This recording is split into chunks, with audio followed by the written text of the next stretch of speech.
Howdy, howdy, folks. Hello, and welcome to For Future Generations, episode 60. It is the 26th of April already, and we are finally getting those April showers that bring May flowers. And boy, I could not be happier because it is a wet and miserable week.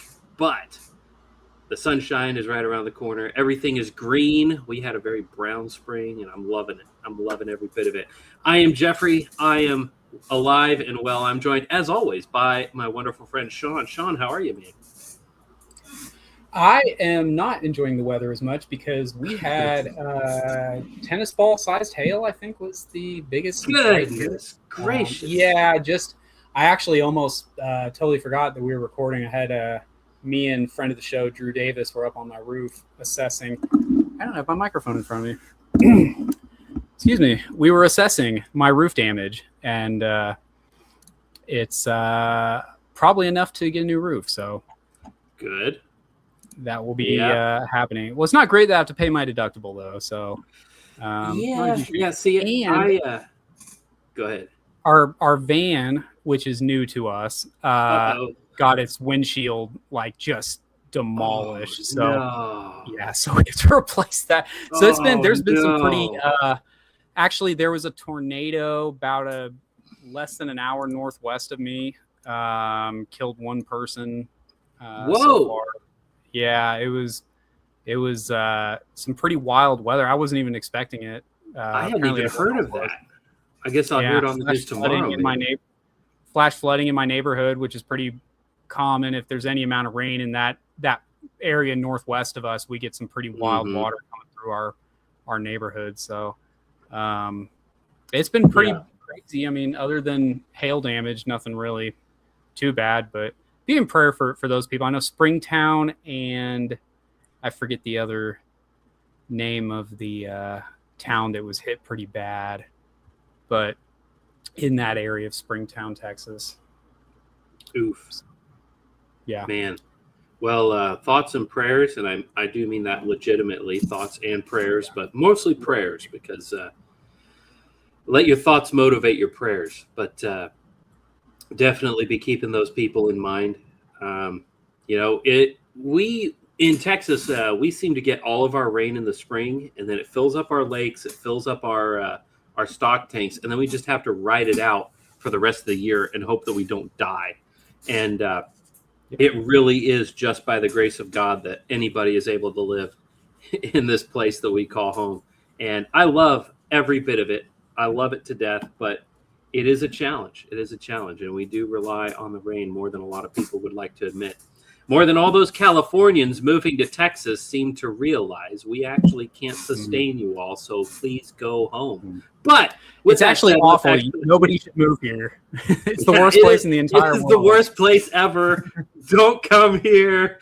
We're so homophobic and racist. You wouldn't believe it. Yeah. Please, you couldn't manage people. In Minecraft. The SPLC is probably watching, so you know what? We could actually say outside of Minecraft now, because the SPLC has all but imploded.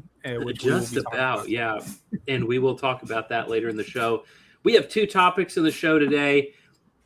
We are going to talk about, like we said, the SPLC imploding. They've been attacked by our justice system. They are, just such good people. Nobody deserves the scandal that is being foisted on them, but especially not them. They have never done anything bad in their life ever. Money, please. They are just the salt of the earth, and I mean that with as much sarcasm as I could possibly muster. But we'll also be talking about the Harriet Tubman $20 bills. Does that ring a bell? Did you hear about that? Where did that go? Where did it come from? Is anything coming of that? And we're going to do a brief biography of Harriet Tubman. Some people say that she was a civil rights leader. And some people say that she was not even a real person. And like most things, it's probably somewhere in the middle, but we will delve into that a little bit. But before we proceed too far, before we get too out of hand, folks, we have this channel sponsor, which is Deus Volt lapel pins. Deus Volt lapel pins. Man, I cannot say, dude, this might be the highlight of the show. Just me showing off all the cool toys that I get from Deus Volt lapel pins. But let's see, I've got one I missed out here somewhere. But I got a mail, I got a delivery in, and Deus Volt lapel pins has this relationship now with Beauregard's Tailor, where he carries Beauregard's Tailor's pins on his website as well. So if you would like that beautiful and also braggadociously large first national flag, and right, starting bars. I have another version of this flag, but it comes in the micro size, so I'm glad to have this one that I can wear with pride on the lapel. But obviously, I'll share my screen solo so you can see some of these. We've got the lone bulwark. Let me zoom out, see if this autofocus will focus on this. Focus, you stupid camera. But anyhow, you know it, you love it. Here's Beauregard's Tailor, the first national. Very shiny, very pretty. Nice. Got this one in. Can't wait to wear this. Yeah. This is the Heritage America pin in memory of those who built and bled. These Deus Volt lapel pins, they always come on I recently wore that one prominently at an event. And I tell you what, red, white, and blue matches with everything. This is just fantastic. But obviously got this one, which is my personal favorite, the Texas Bonnie Blue. And it's got the words on there, hurrah, hurrah, for the Bonnie Blue flag that bears a single star. This one here, which I misplaced and lost a while back. Glad to have found it again. This is the Southern Cross, right? No, not that Southern Cross. We're seeing, so notably in this one, the Confederacy does extend to Missouri. That's right. And Oklahoma. Oklahoma is sometimes left out. So I like that. Yeah. Yeah, we got to claim all the territory we can, guys. Am I seeing Kentucky in there as well? Yes. I think you've got hard to tell, but it south looks of like Ohio. Kentucky as well. If it will focus, which it will not do, I tell you what. It's going to focus on my nose hairs before it focuses on this pin, I tell you. The Ohio River would be the tell. Yes, but the biggest and baddest of them all, ladies and gentlemen, the white boy summer. You cannot tell. Oh, ignore the writing on the hand. I was showing my daughter how to write. But that is the white boy summer pin, and I'm afraid that it won't do it justice. So instead, let's jump over to the website, who is still on vacation. I tell you what, this man in his sabbaticals. But that right there, that is the pin that you're seeing, and you can see it better, I guess, on this screen than you can in my hand. But I've got it. I've got mine. And they sold out almost immediately. Come over here, click that notify me when available, put in your phone number, put in your email, because otherwise it will remain out of stock.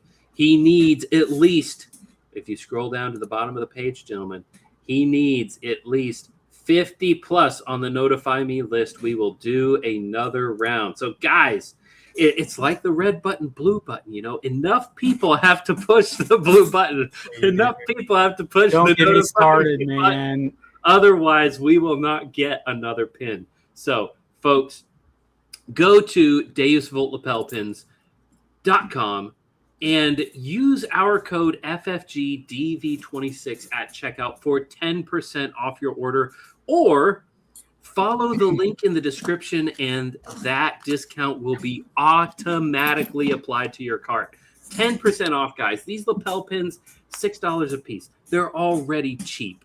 You're getting a screaming good deal. What's 60 cents off? I saw some amazing tweets about Deus Volt lapel pins over the last week. someone was asking, what are the numbers on that White Boy Summer pin? What does that mean? And someone just said paganism, and then they, of course, quoted a Eli McFaggot tweet in that response, where he was saying, there's definitely no bias there. This is paganism saying "Hail Christ." Oh, really? That's an interesting paganism. Wow. Where I come from, we call that day one Christianity. But here we are. One might be confused to think that hailing Christ as king is actually what a Christian would do. But, brothers, we are not confused. We know where to find great memorabilia. I showed off earlier this week on Twitter. If you're not following me, follow me there. Follow Sean. Follow Dave's Volt lapel pins. But I had these new pins that came in, and I think I'm going to put the Confederate or the Heritage America pin. I think I'm going to put that on my USS Liberty hat. Got to rep it. Just got to figure out, am I going to put it on the right side or the left? But that is going to be a permanent fixture there, because I find that Dave's Volt lapel pins, they don't just go well on a lapel. They go good on a hat as well. So if you're not a suits guy, if you're a ball cap kind of a dude, look them up. But with that said, without further ado, we have to get into the show. And boy, what a show. It was not part of the plan, but we threw a couple of news stories in just because so much happened this week. And when I say so much, I mean like the last 2 days, a lot has happened this week. It was a slow week up until Friday night, and then all hell broke loose. And we will get to that. So we will get to the Harriet Tubman, the $20 bills, and the SPLC getting indicted. But before we get to that, let's just do some feel good news real quick to open up with. Which this is going to be hard to read, so I'm going to read it for you. But this is from the New York Times. Texas can arrest people who illegally cross at the Mexico border, court says. So you wouldn't think that our police officers would be forbidden from enforcing our laws, but that is exactly what has been happening.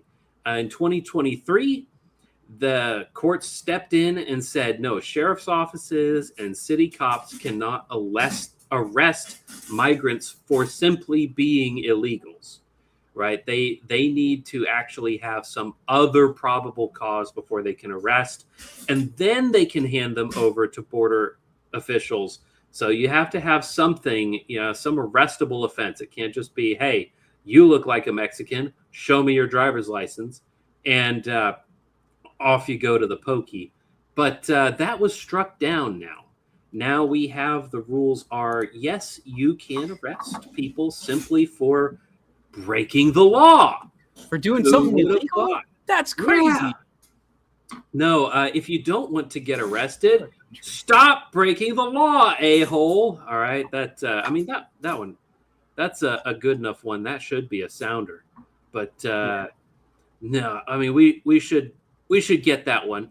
But no, it really is that simple. If you don't want to be arrested for being an illegal immigrant in the United States, don't be an illegal immigrant in the United States. It really is that straightforward.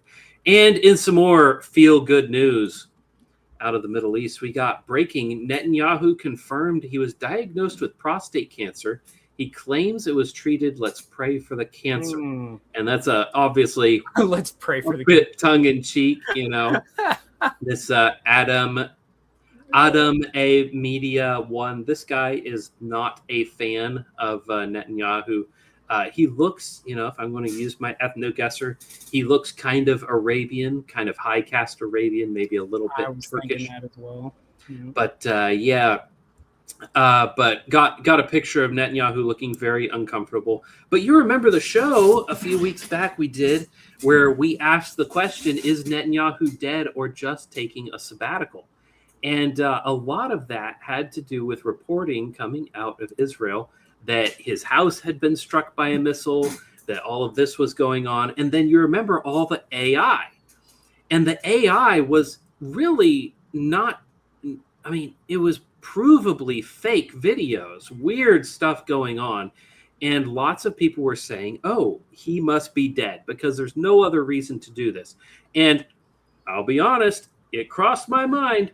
I mean, I was convinced something was going on, but I'm wondering now if perhaps this was not a smokescreen to cover for him while he was getting that surgery in Germany, remember, where he went to a hospital that was confirmed. And then the AI videos kind of covered the period of recovery until he got back on the scene. And he has been back on the scene. He has made public appearances that are quite obviously not AI since then. So now we have a little bit of closure. Nothing is ever as it seems, and you never figure out what's going on until it's already over. But now we kind of know. So for those who are curious, Netanyahu had cancer, perhaps has cancer. Pray for Netanyahu. Pray that he will stop being evil, and that if he doesn't, God will deal with him. But we should pray that he turns his heart and accepts Jesus Christ as a savior, because as unlikely as that is, it would be insane. Could you imagine? That would be hilarious. That would be incredible. But in other good news, Donald Trump is not dead. Those of you who have been following the news, if you checked out on Thursday night and you have not been paying attention, you were off in the woods camping or out on the lake fishing, and you just got back, guys, shots fired at the Correspondents' Dinner. And this tweet here says, no word on Trump. This was April 25th. This was a while ago. This was yesterday at around 8 o'clock our time when this news broke. But no, Trump is fine.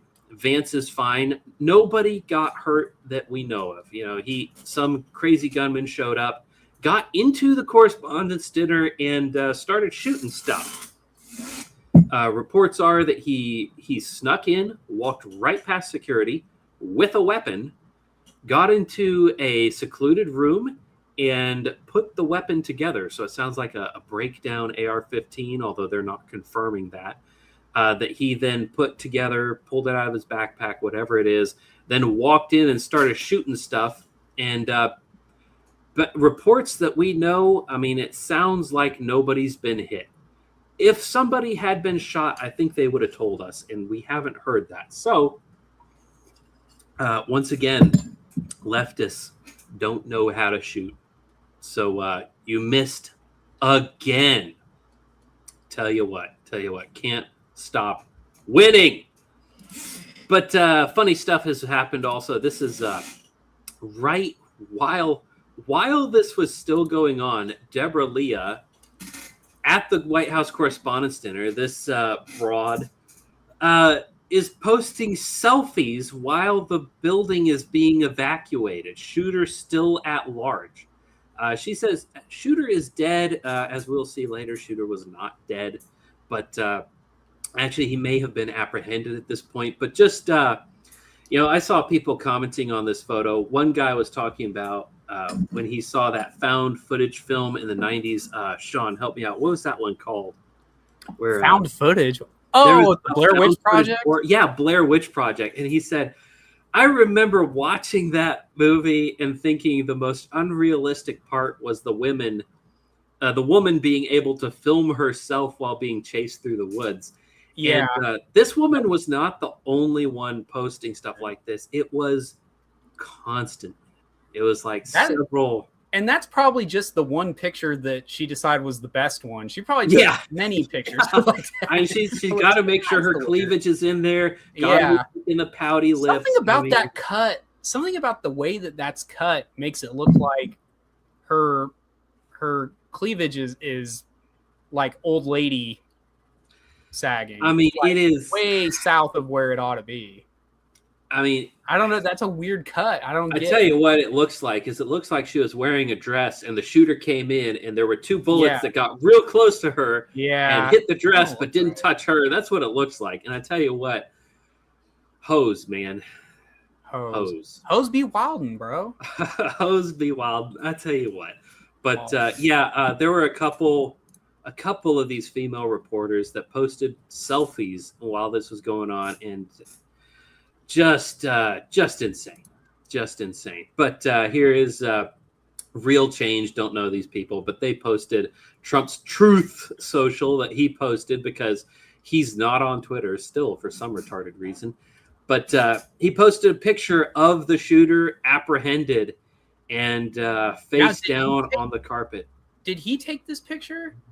That would just make it that would be funny. Like he just goes, "Yo, look at this!" Like, yeah, just like bogging the guy, teabagging him, like you missed. But no, I believe that he was chased and then caught in a different location or further away.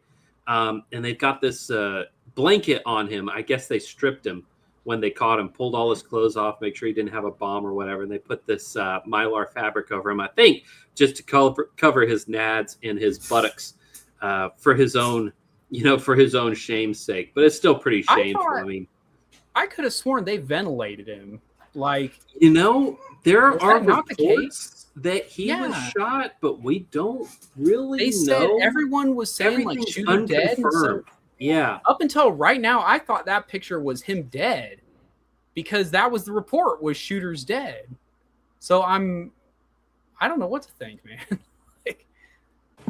But I don't know if he got shot or what happened. But I can tell you one thing: his shoulder got dislocated. Yeah, that's not the way that's supposed to be.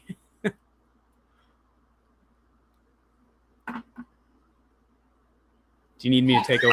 I got kids falling apart. So looks like the wife's got the baby. The baby's been having a rough day, but it's church day, and she got good and tired. So hopefully she'll be down and out for the count, just like this schmuck. But dude, I mean, I saw that picture, and the first thing I saw was that shoulder. I'm just like, oh man, I can feel that picture, man. That's gnarly. But, I mean, you shoot at my president, I'm going to dislocate your shoulder when I take you down. And these guys do not look like they're rendering aid. They look like they're just pushing them into the dirt. But I will never forget when you and I were closing out that True Texas project right in Fort Worth. Mm-hmm. And everyone's saying Trump got shot. This is in Butler. Yep. And me and you were having the conversation of like, are we about to go down to DC right now? Like, are we about to load up? Guns blazing. I mean, what? Yeah. What now? Mm-hmm.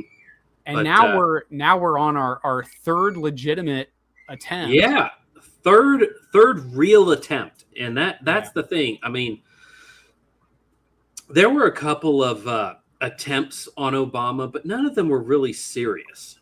No. I mean, I remember when they hit the news, and then you'd read about it, and it'd be like some boomer Fed posting that they just showed up and arrested and roughed them up a little bit. And it's like, you shouldn't do that. I mean, if you post about, I'm going to kill the president, you should expect the feds to show up at your door.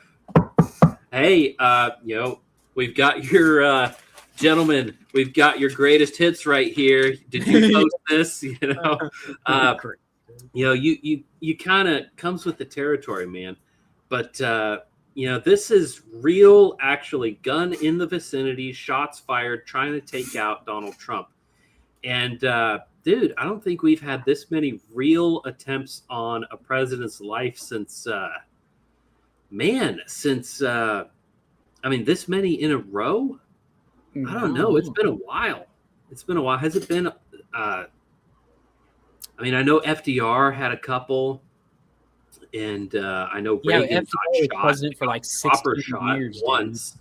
Yeah, but I mean, Donald Trump, Ronald Reagan, those are the last two presidents to actually get shot and survive, both of them. Reagan's was a little more serious. Yeah. But I remember I was just a kid, but I still remember George Bush dodging the shoe. Yeah, that is that was fun. that is classic footage. I mean, you see the lights in his eyes. He's loving it. He's like, oh yeah, you threw the shoe, I dodged it. Oh, here comes the next one. I'm ready. You know, the football player, the high school football player, just comes out and he's ready to go. I mean, I hate a lot of what George Bush did, but I really feel like he was just I feel like he and I could really have a good time over a couple of beers. All the news stories I see are saying the shooter died.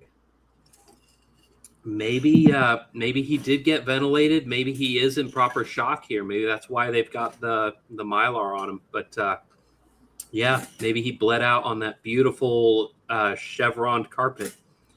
But yeah. So if you come at him, you better not miss. All right, because I think we're 3 for 3 then, huh? I think we're 3 for 3. 3 attempts, 3 serious attempts, and all 3 dead, if I'm not mistaken. So yeah. This is saying he's in custody. What we know about him? Yeah, and it's very unconfirmed. But what is confirmed is the identity of the shooter. And the suspect in the correspondence dinner, you know, this is legalese language. He's not a suspect, guys. They caught him red-handed. They threw him on the ground. They dislocated his shoulder. They may or may not have shot him. He may or may not be dead. But we know it's this guy. All right. Cole Allen, 31, of Torrance, California. And look at that. Teacher of the Month, C2 Education of Torrance, California. Now, I don't know what C2 education is. I was not public schooled in California, but Sean, are you familiar with what C2 is? Is that just like the branch, or is that a special C2 education? Who knows? That might be just the school, you know, the district. Who knows? I've never heard of that, dude. But I tell you what, Teacher of the Month, not Marksman of the Month, I guess, but according to friends and family, he had weapons and was proficient in them and trained a lot, but evidently not enough. But yeah, that's our guy. And the things people are saying in the comments are just great. He wanted to enter the challenge for Killer of the Month, and then maybe he'll be Inmate of the Month. Poor Mr. Torrance, and then a little gift there. Maybe for April he'll have another shot in May, you know. And then this was a weird, yeah. This is a weird one. Somebody was asking about this, and I think I got this guy confused with somebody else. But Henry Martinez just posted once in 23, said Cole Allen, and that's the only post on his Twitter is from 23. And he's got 232 followers, and he's following 0 people. Now, if this guy is who I think he is, he must have deleted everything except that one tweet to maybe draw attention to his own channel. I don't know. But this Henry Martinez, it looks like a bot account. And people are saying Henry Martinez is also the name of a physicist who works at the research. What do they call that? Where they spin the ions around a city and CERN. Yeah, CERN type scientist. So there's a Henry Martinez at one of those locations. People are speculating: is this time travel? Is he like going back in time and saying the name of the guy? All kinds of really stupid stuff. The solution is probably a lot more simple, which is just that he said a bunch of names, and then he deleted everything except for one, and it was the important name combination. And then he started tweeting that out from his face account, like, "Hey guys, what's this?" to get his 5 minutes of fame. But who knows what's actually going on? But why would he post that, just the name? I don't know. Back in December of 23, that doesn't make sense. Who knows? That's so bizarre. I mean, maybe it's the name of a football player that 3 years ago was important. I do not know. But yeah, lots of people in the comments. Saying lots of stuff. But there's your guy, Cole Allen, you're not making me like minorities or Californians, Mr. Allen. Yeah. You're not doing it for me. So I guess he was not. There was a kind of a shootout, but he was not killed. So early reports saying that he was killed were mistaken. Yeah, mistaken. I don't know. They just made it up just to make it up. But they're saying he's due to be arraigned and all that. So he's obviously not dead. Yes, he's obviously not dead. But anyhow, what I can tell you is his shoulder probably doesn't feel very good. But if he's got holes in him, he might not even care at this point. But all that to say, Donald Trump is still alive, and God has still got plans for him. He is still our president, and I am glad that he's not dead. I might not be happy with the Iran war. I might not be happy with the general direction of our country with H-1B visas and so on, but I'd much rather push the red button. Yep. I'm happy to have Donald Trump, and I am not going to maliciously vote for Democrats in the midterms. That is just not going to happen. It's amazing that red button, blue button thing worked out color-wise the way that it did, because you're talking about, like red-blooded Americans who are red-pilled, who vote red. Like everything about that, it just worked out perfect, because I know what kind of person you are if you push that blue one. What the hell are you thinking? Yeah. And for those who don't know, the red button, blue button, do you want to, Sean, do you want to kind of explain for everybody? Go ahead and lay out the propositions. And maybe we'll get some weirdos in the comments telling us they'll push the blue button, and we'll go off on it later. Or the idea is this. There is there's a game, I guess you can think of it as, and everyone in the world has to play. So you have to push either, it's a hypothetical, obviously, you have to push either a red button or a blue button. If you push the red button, then you are guaranteed to not die. You as the individual pushing the button. You as an individual. So every single person has the ability to push the red button and for sure not die. Okay? Keep that in mind. And then there's a blue button where if less than 50% of the world pushes the blue button, then everyone who pushes the blue button dies. So no matter what, if you push the red button, you live. Right? Do this and live. That's it. That's the rules of the red button. But with the blue button, if you decide to play that game and less than 50% push it, then you die. You and everyone who pushed the blue button dies. But the red button people live no matter what. What were we going to say? But if how many people? If 50% or more? Yeah, so if 50% if 50% or more, then nobody dies. Yeah, that's the... Yeah. So the arguments online have essentially been, you're an immoral person if you would give up on the, saving 100% of the people by just guaranteeing your own life. Because the way that I saw it was that pushing the red button is essentially saying, I'm not going to play the game. I'm just going to step aside. If someone wants to play the suicide lottery, that's on them. I'm not going to play the suicide lottery. I'm going to guarantee my own life. I'm going to vote on behalf of my wife and my children because I'm a patriarch and I can do that. They're all going to push red. So everyone that I'm responsible for is going to live no matter what. I don't care what everyone does. I don't care what the third world does. I don't care what the green, blue-haired, whatever color-haired liberal woman does. I don't care. I'm going to live through this because I'm not going to play the game. I'm going to push the red button, ejectocito, I win.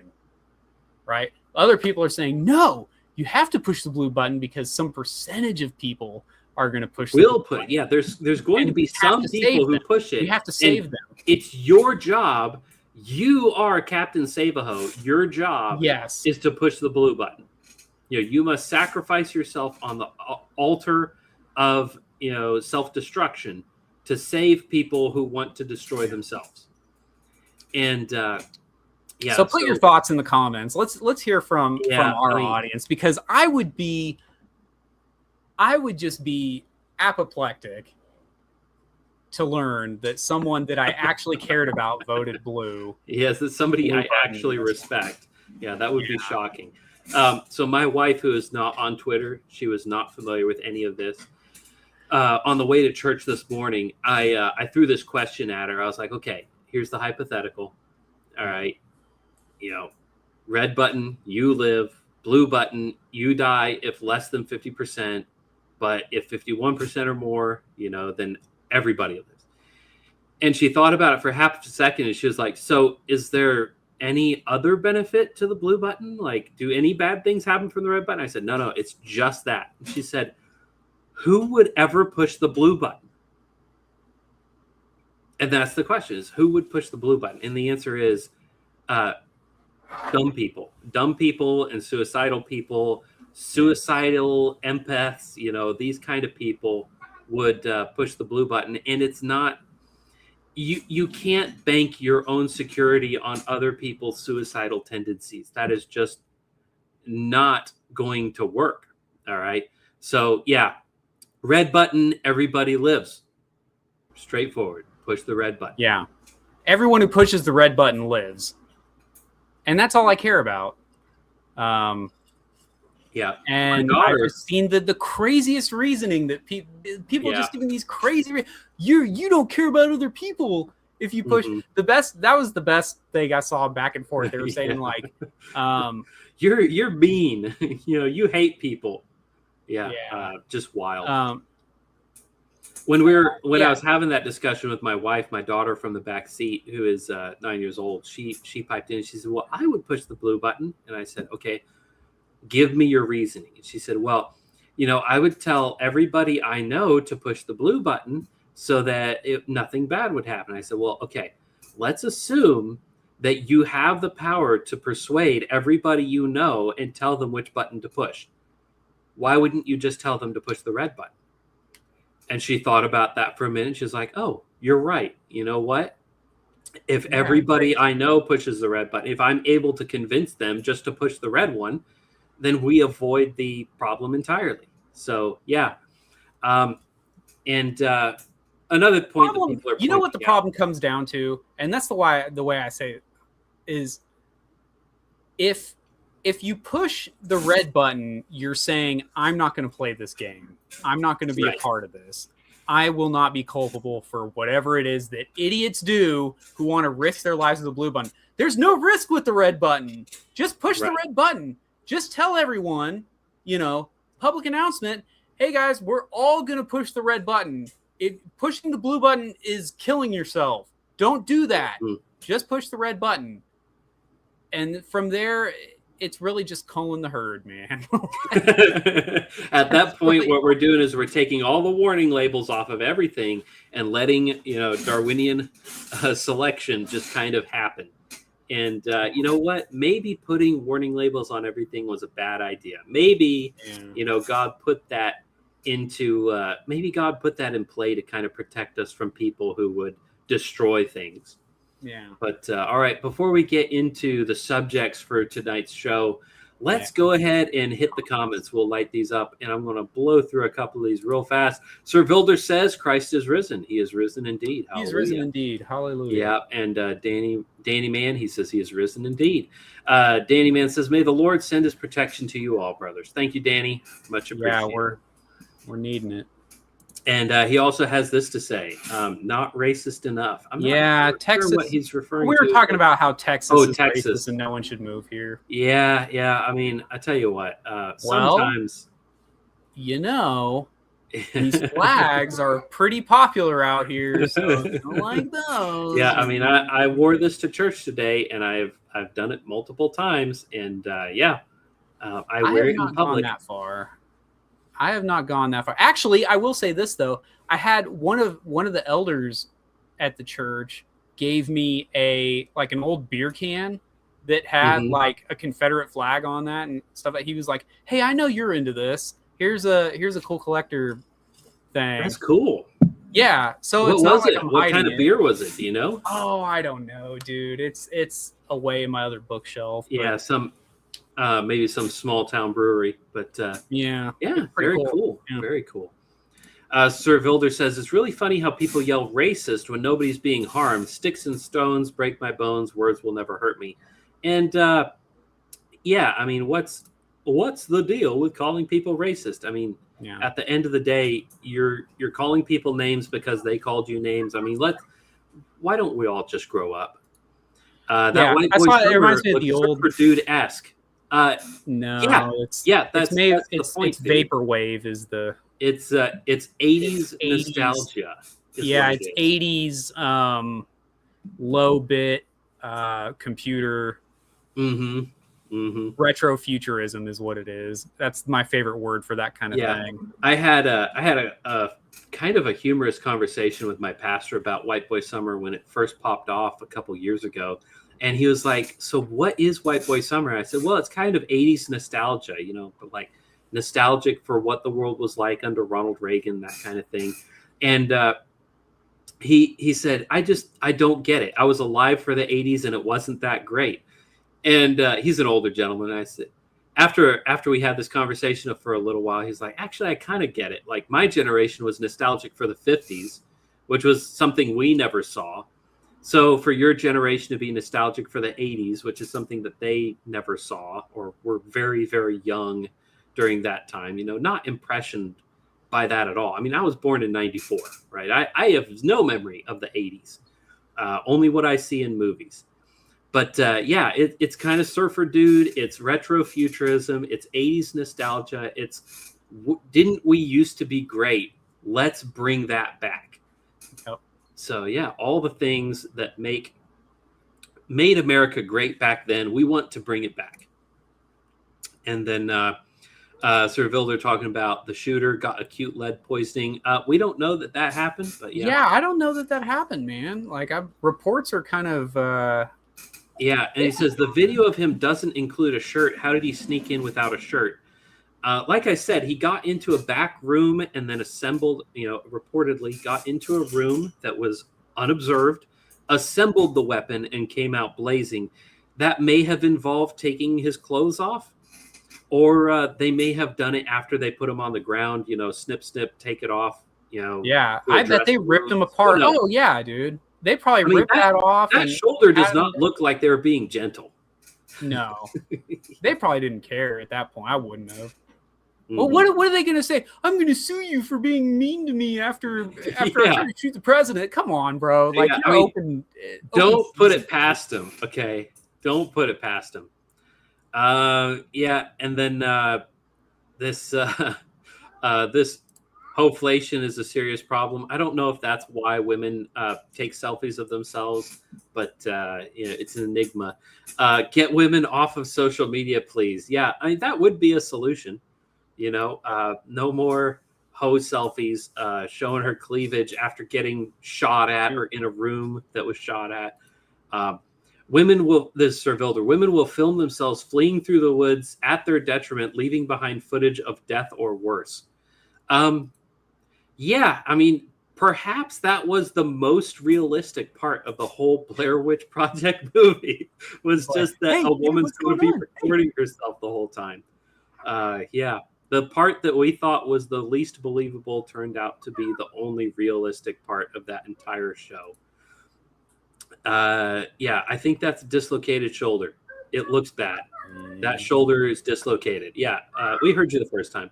Good luck getting out of that zip tie with no shoulder mobility.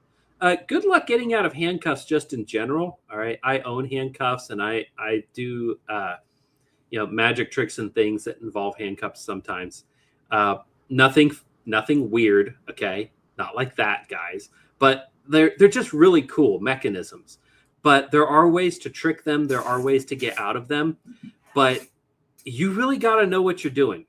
And you're not doing it with a dislocated shoulder. That's for sure. Yeah, my 2-year-old is having issues falling asleep too. Terrible twos is not just a saying. Well, this is she'll be 1 in June. So she's a little girl. But California man, no way. My 3-year-old's annoying me right now too. If you see me putting it on mute and yeah, hey, calm down, go away. He says, "Why are you naming him?" Because this is something I've had an issue with for a while. The whole we're not going to say his name because they're doing it for fame or whatever. I don't care, dude. I do not care. All right, your name is Mud. All right, I'm going to say his name. I'm going to say his race. I'm going to say where he's from. I'm going to say what his religious affiliation is. I'll put it all out there. I mean, I'm going to say the name of his parents, where he worked. I'm going to say all those things. And you know what? I'm not going to feel bad about it. And Danny Man says, ever since leaving California well over 20 years ago, never looked back. Midwest is best. I love the Midwest. The thing is, I love California too. It's just Californians that are pretty rough. I've been to the Pacific Northwest. I've gone through California a few times, and man, it's beautiful country. And before Ronald Reagan naturalized a bunch of Mexicans in California, it was a red state. Okay, it was redder than Texas back when Reagan was in charge, and he sabotaged that on the way out. So thank you, Mr. Reagan, for giving us the situation we're in now. And some rage bait in the comments. People saying that push the blue button. I don't see a loss of pushing the blue button. I'm suicidal. You know what? Say their names. Say their names. Sir Vilder pretending to be suicidal. Oh, well, I'll just push the blue button. It's an upside either way. Yeah, either I save everybody or I die. Ha ha ha. Is this? I'm not impressed. Saying, I think this is Fuentes said he'd push the blue button. Yeah, sounds like something he would say. Yeah, I mean he's a weirdo. I wouldn't put him past him. I wouldn't put it past him. Yellow Moth. I knew this episode was primarily going to be about the red button. No, we will be moving on eventually. We will move on, and after we close out with these comments, we will not address it again. Let's see what we The reason he's not wearing a shirt is likely because they need to find the entry-exit wounds because it's hard to find them with shirts on. Exactly. I don't know. Exactly. Maybe. If you're putting Mylar on a guy trying to keep him alive, I mean, you're going to cut the clothes off, you're going to find the wounds, you're going to pack the wounds. I mean, this is standard procedure. Oh, I missed my favorite comment here. This is the one I was looking for. Yellow Moth says, how do we get just India to push the blue button? I have bad news for you, Yellow Moth. Half the world's population live in India. So, or maybe that's good news. I don't know. But Kevin Bratton says Patriot. I hope you're talking about me, but thank you. Not sure who the Patriot is, if it's Sean, if it's me, if it's both of us, if it's whoever ventilated the guy from California. Don't know. But and then Danny says, don't get me wrong, California is my favorite place on earth geographically, just won't be able to survive there. Yeah, and that's kind of the problem. That's kind of the problem. Man. But anyhow, with that being said, we will get into the topics. So this week, as I was bopping around on Twitter, as I was perusing the internets and opining, I don't know, man. This week on Twitter has been really good. I've put some real good bangers out there, and a lot of people have been liking and sharing. I mean, I don't know if I tripped the algorithm or if I was just a stroke of genius, but Twitter this week has been a lot of fun for me. But I saw this thing, and this was pretty wild. This is from an account called 10 Years Ago Today, and that's all that the channel is 10 years ago today. Oh, that threw me off, dude. I thought this was coming back again. I thought. So we're going in, doing a little update on whatever happened to the Harriet Tubman $20 bill. Yeah. And the US Treasury Secretary announces plans to feature Harriet Tubman on the front of a redesigned $20 bill. The aim is to replace Andrew Jackson to honor the 100th anniversary of women's suffrage. First off, Tubman is famous for a couple of things, and being a suffragette is not one of them. All right. There are some people who come out and try to embellish her biography like, oh, yeah, she was a huge suffragette. What she was, and we'll get into this later, what she was clinically insane. All right. This woman was clinically insane. And she may have done some very brave things, probably because of that. But I mean, she's not known for being a suffragette. What she's known for being is a runaway slave. All right. And we put her name, or I put a little name tag on her on our thumbnail, Minty, because Harriet Tubman was not her real name. Harriet Tubman is not a real person. Her name was Minty, and she was a 29-year-old woman who ran away from her masters in... Sean, do you know what state she was in? Oh, I'll give you a hint. It was not the South.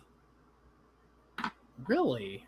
Would it have been like Maryland or? It would have been Maryland. Oh, dude. Harriet Tubman was a slave in the state of Maryland who ran away from her masters twice. Once with her two brothers, and they ran away, and then her brothers went back.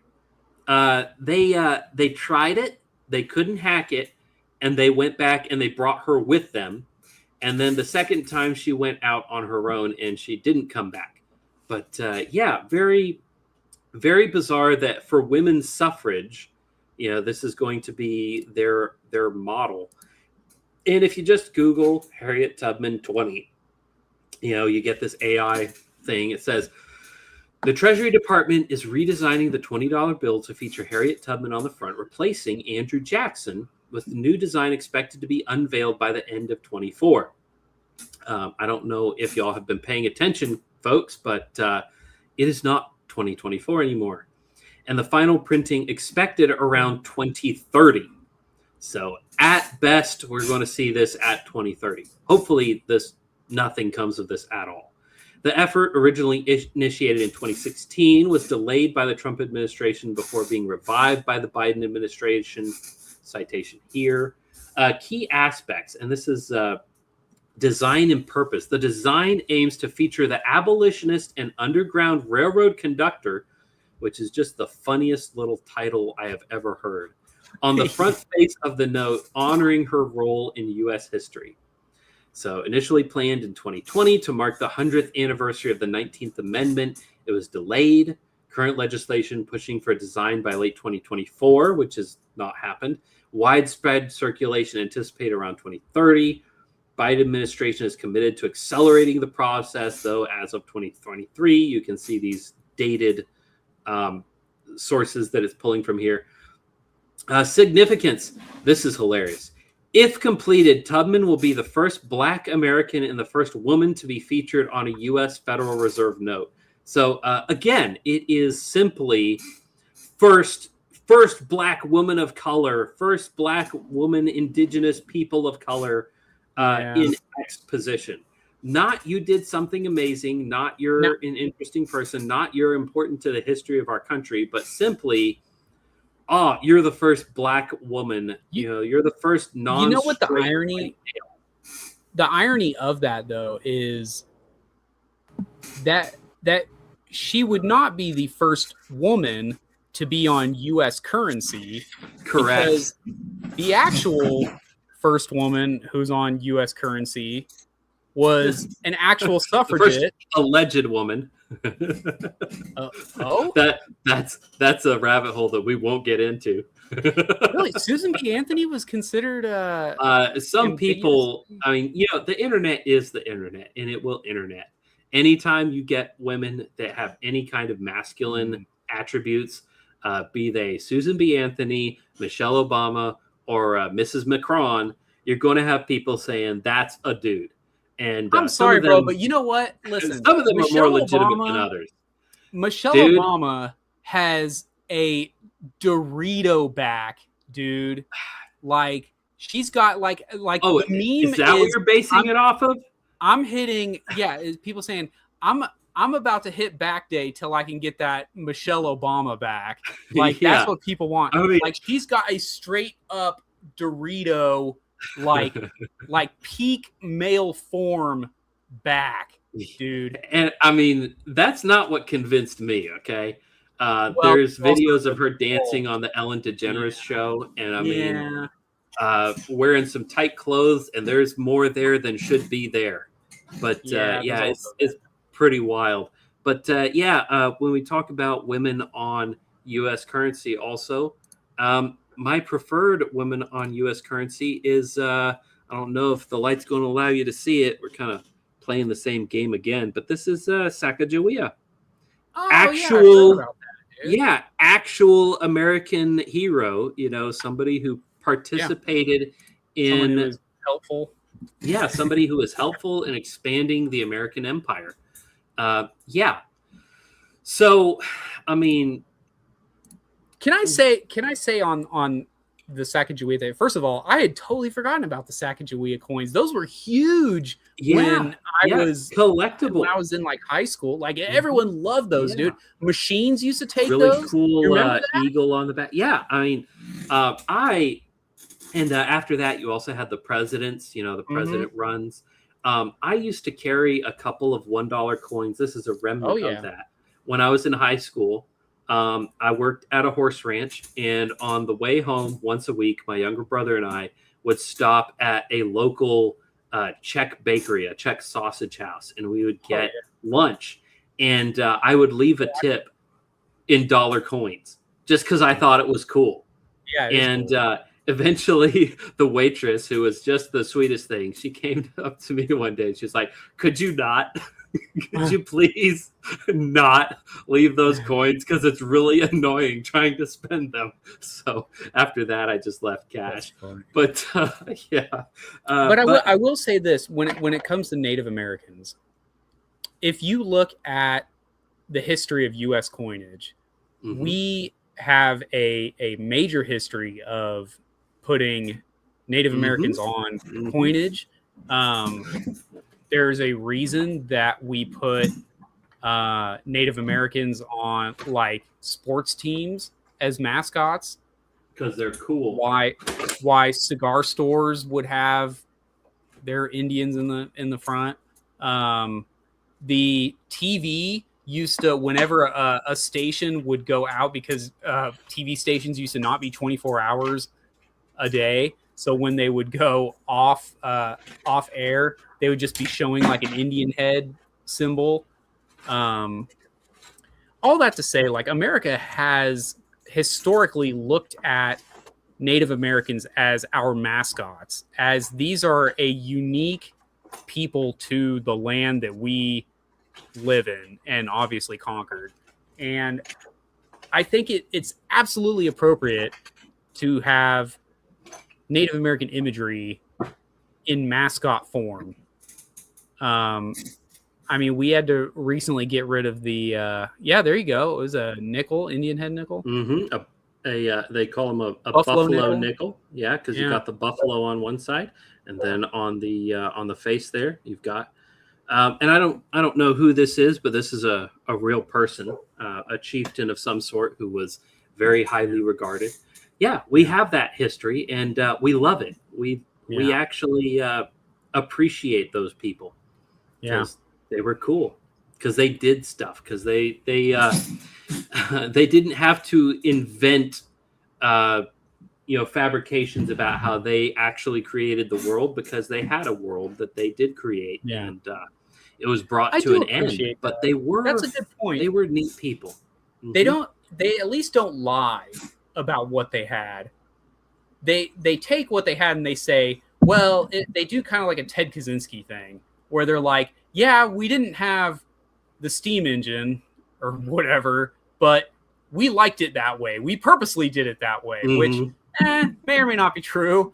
But yeah, I mean, you sure adopted firearms quickly.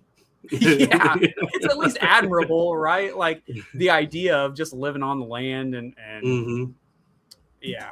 So, yeah. Anyways. But anyway, a little bit more on Harriet Tubman. Who was Harriet Tubman? And you can scroll the Wikipedia article. and you can read about her. She was born, Araminta Ross was the name that she was born with, and Minty was her nickname, which is kind of a cute nickname, actually. Araminta is kind of a cool name, and Minty. Could you imagine having a little girl running around whose name is Minty? I mean, that's just really cute.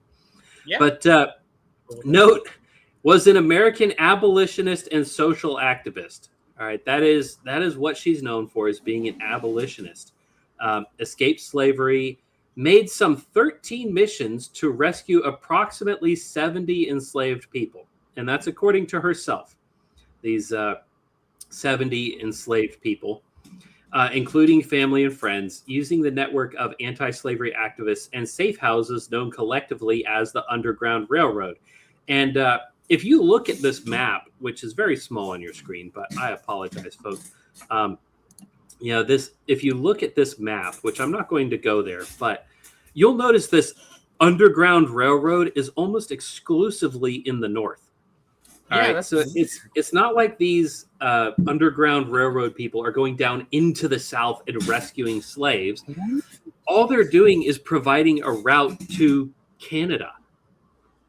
Once you're in the United States, out of the South into Yankee Land, here are these routes so that you can't stay in the northern states, because Illinois, which is famously covered with these red marks, Illinois and Ohio, Indiana, just covered with these.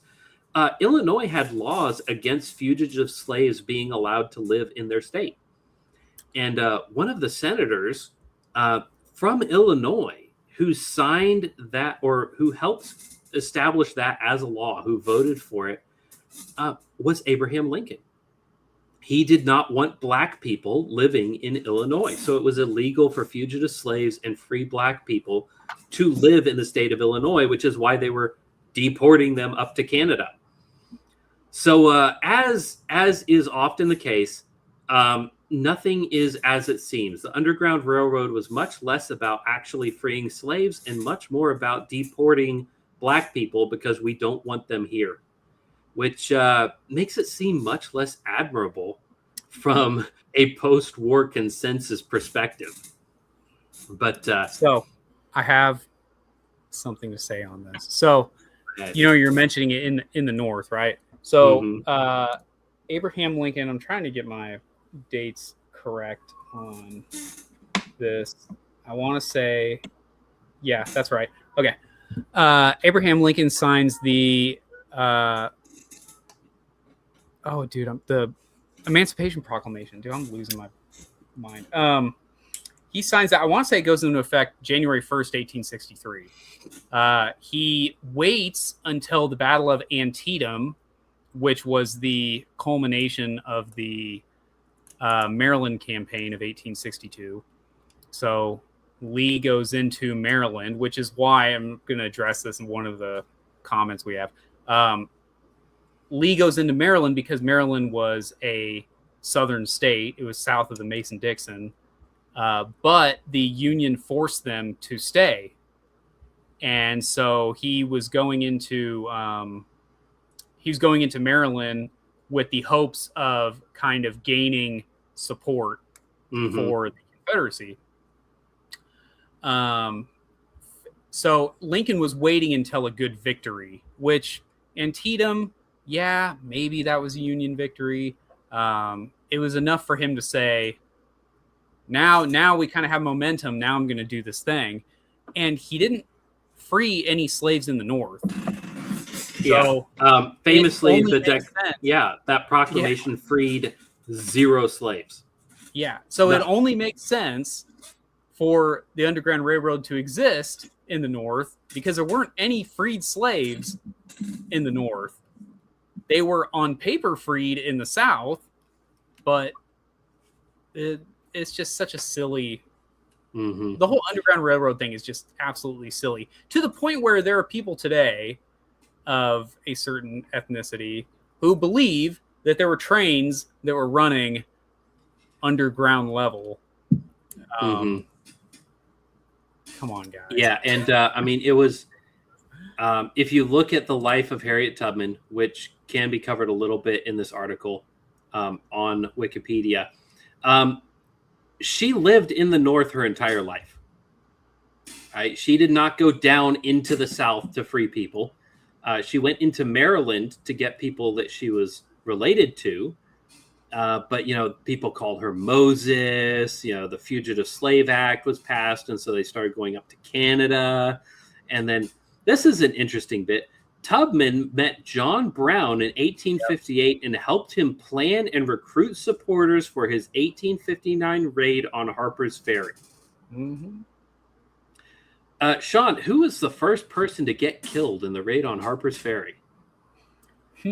Was it John Brown? No, he was not the first person killed. I was going to say he got hung later, right? Yeah. I guess it was a black guy, probably. It was a black man who sounded the alarm, and they shot him. So the raid on Harper's Ferry, all he managed to do was make a lot of people upset and kill a black man that he thought shouldn't have been a slave. I mean, John Brown is PETA before PETA. All right, PETA are the people who are like, oh, having pets is bad, therefore we want to kidnap and euthanize people's pets, which is something they do. All right, this is what John Brown was. I'm not trying to make an equivocation between slaves and pets. That's obviously a different thing. All right, but I mean, his idea was slaves would be better off dead. Rise up and kill your masters and, die, and I'm going to kill you if you don't want to be free. John Brown was not a good person. And, there's this alleged participation in the raid on Combahee Ferry, which is just where a bunch of gunboats showed up and a bunch of slaves ran away from work. It was not really a battle. I mean, what she did is she was born in Maryland, moved up to Philadelphia, lived in Auburn, New York, and received a pension from the Army for the rest of her life because she was a cook during the war. So also, her husband left her because he was like, I don't want to deal with all this. And so, this is a lot of drama, man. Yeah. She was trying to get him all involved, and he's like, I'm good. I mean, being a slave is honestly pretty dope, so I'm just going to find a new wife, which he did. Reading the language in this article is really, really bizarre because Tubman was born Araminta Minty Ross to enslaved parents, Harriet Rit Green and Ben Ross. Rit was enslaved by Mary Pattinson Brodess and later her son Edward. She was not enslaved by these people. She was not walking around free and then they suddenly captured her and put her into indentured servitude. That is not a thing that ever happened. All right. She was born a slave, which is a real thing. All right. They did not enslave her. She was a slave when they got her. All right. These are not slavers. These are masters. And there's a distinction to be made there because biblically, man stealing, enslaving free people is a capital crime. But in the Bible, owning slaves is not a crime at all. And we will cover that a little bit when we talk about Dabney, because we will talk about that in a little bit. But another thing that's very interesting, there's a lot of links. You notice all these citations. When you follow these citations take you to websites, other websites with no citations. All right. Or in a rare instance, they will take you to a book written by her or written by somebody who is using her as a propaganda piece during and after the war. I mean, so much of the Harriet Tubman story is completely unbelievable. Because first off, if you read what she says about herself, it's much less romantic and much more believable. And if you read the biographies that are written about her in her life, she says about those biographies that they are exaggerations. In her life, her biography was written by a female abolitionist in the North who said that she freed some 700 slaves. Harriet Tubman said, no, I didn't free hundreds of people. I freed at best about 70 people on multiple trips. And that's if her own witness to her own record is to be believed, which we have no secondary witnesses to. So if Harriet Tubman is a reliable narrator, her own story about herself is far less romantic than what she is made out to be in public schools today and what she was made out to be by abolitionists during her own lifetime. So what it comes down to is Harriet Tubman, American hero, probably not. Harriet Tubman was a black lady who was born a slave, had a serious head injury that caused her to have sleep problems and hear voices for her entire life, and caused her to do some weird, wacky things, including grabbing her family and taking them out of Maryland, where they were slaves, and bringing them up to northern states and Canada, where they could be free.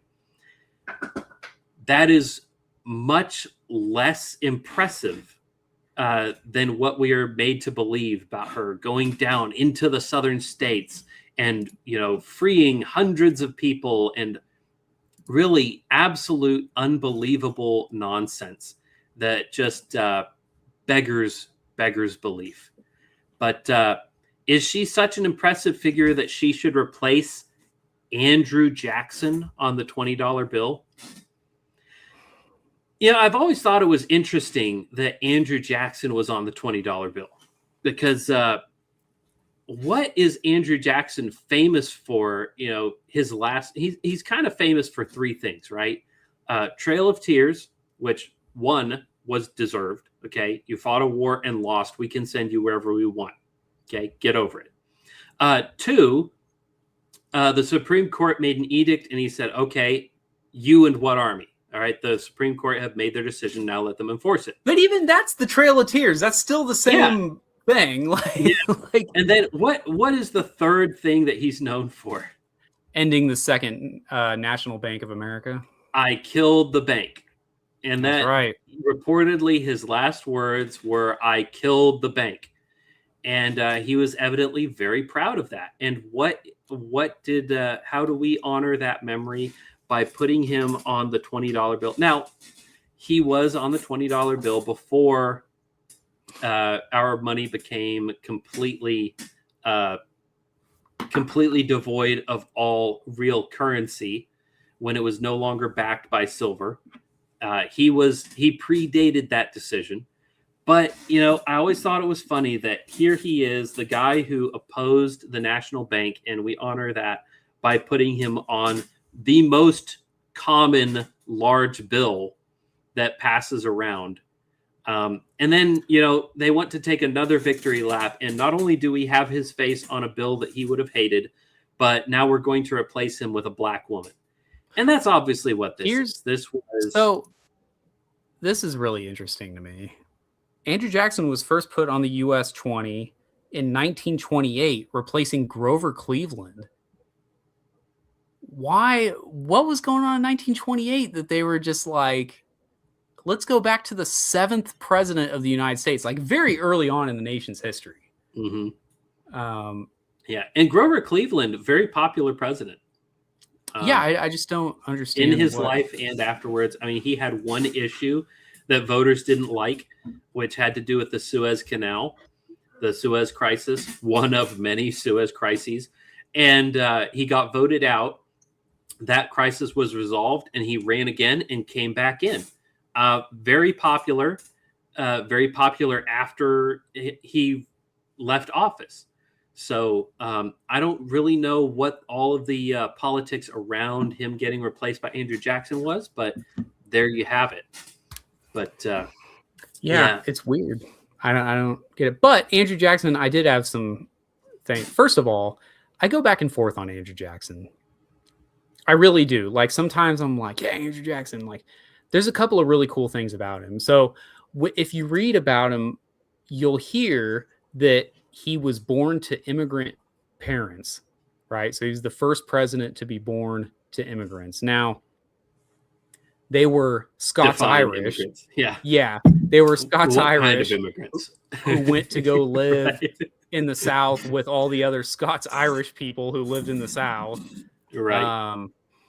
He was the first president to not have come from either Virginia or what was the northern state that they all New came York, from? wasn't it? Was it New York? Virginia, It New mi- York. I know it might that have those been New two York. powers loomed large at the beginning of the country. Yeah, it might have been New York. That makes a lot of sense. But yeah, he came from. He eventually lived in Tennessee, but I don't think the state of Tennessee existed at the time that he became president, because what it used to be. I'm going to pull up a map of America really quick. It used to be that, North Carolina. So North Carolina's borders at the time that he was born were essentially like you had the northern line and whatever parallel that is, and then the southern line, whatever parallel that was.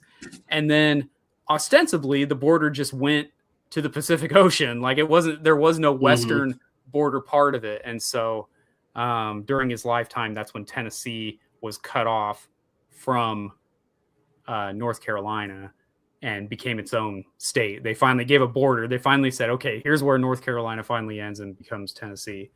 So the Adamses were Massachusetts.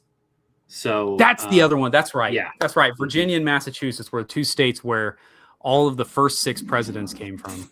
Right. And it was Alexander Hamilton was the one from New York and did not make it to the presidency. Thank God. Yeah. He wasn't, well, I would say he was from not America, but that's a discussion for another day. So would John Adams say that, our second U.S. president. Yeah. But Andrew Jackson was also he was the first president to come from humble origins, right? Like he wasn't an American. Didn't have a high education. And Quincy Adams famously, there is a phrase that came out of that election when Jackson ran against Quincy Adams, which is okay. We use that all the time, right? Okay. We understand that to mean yes or yup, affirmative, right? That came out of that election because Adams was making fun of the fact that Jackson was uneducated. And so he hung up parody posters that said, something to the effect of Andrew Jackson is all correct, all with an O, correct with a K. And so Andrew Jackson took it and ran with it. He was like, yeah, we're okay. I'm okay. I am all correct. And that is the origin for okay, is it came from Andrew Jackson's run for president. Really?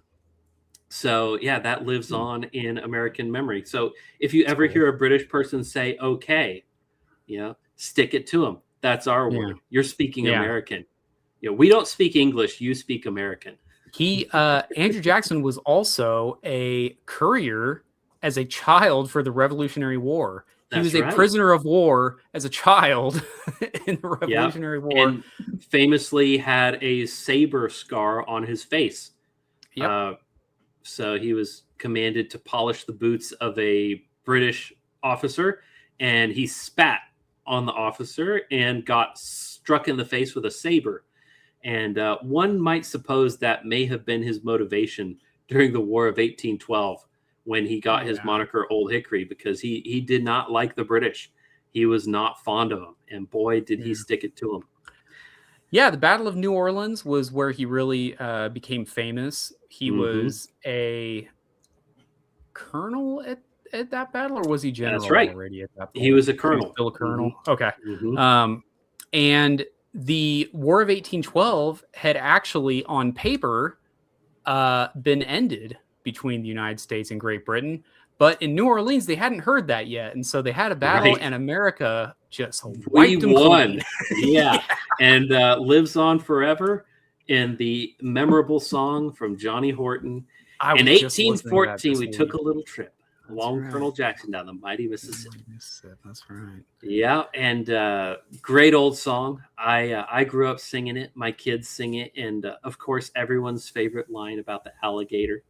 So, pop onto YouTube and give that song a listen if you're not familiar. But it's called The Battle of New Orleans by Johnny Horton.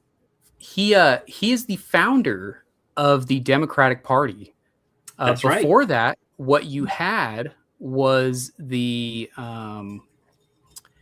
you essentially had the Federalists and the Anti-Federalists. The Anti-Federalists were headed largely by guys like Thomas Jefferson, and Federalists were headed largely by Alexander Hamilton. The Federalists got their way when it came to the Constitution, but they largely fell out of favor to the point where the Anti-Federalists became the Democratic Republicans, and they owned American political life as essentially a uniparty until Andrew Jackson split and created the Democratic Party. The other group would be the Whigs at the time, named after the British equivalent. Yeah, and they had two presidents, Polk and whoever his successor was. I forget his name. But not remarkable characters and not well beloved either at their time or later. They were just kind of unimpressive as a party. I have to say, like, I always thought this would be my thing. This is going to be, I guess, the last thing I'll say about why I feel the way I do about Andrew Jackson. This will not be the last thing.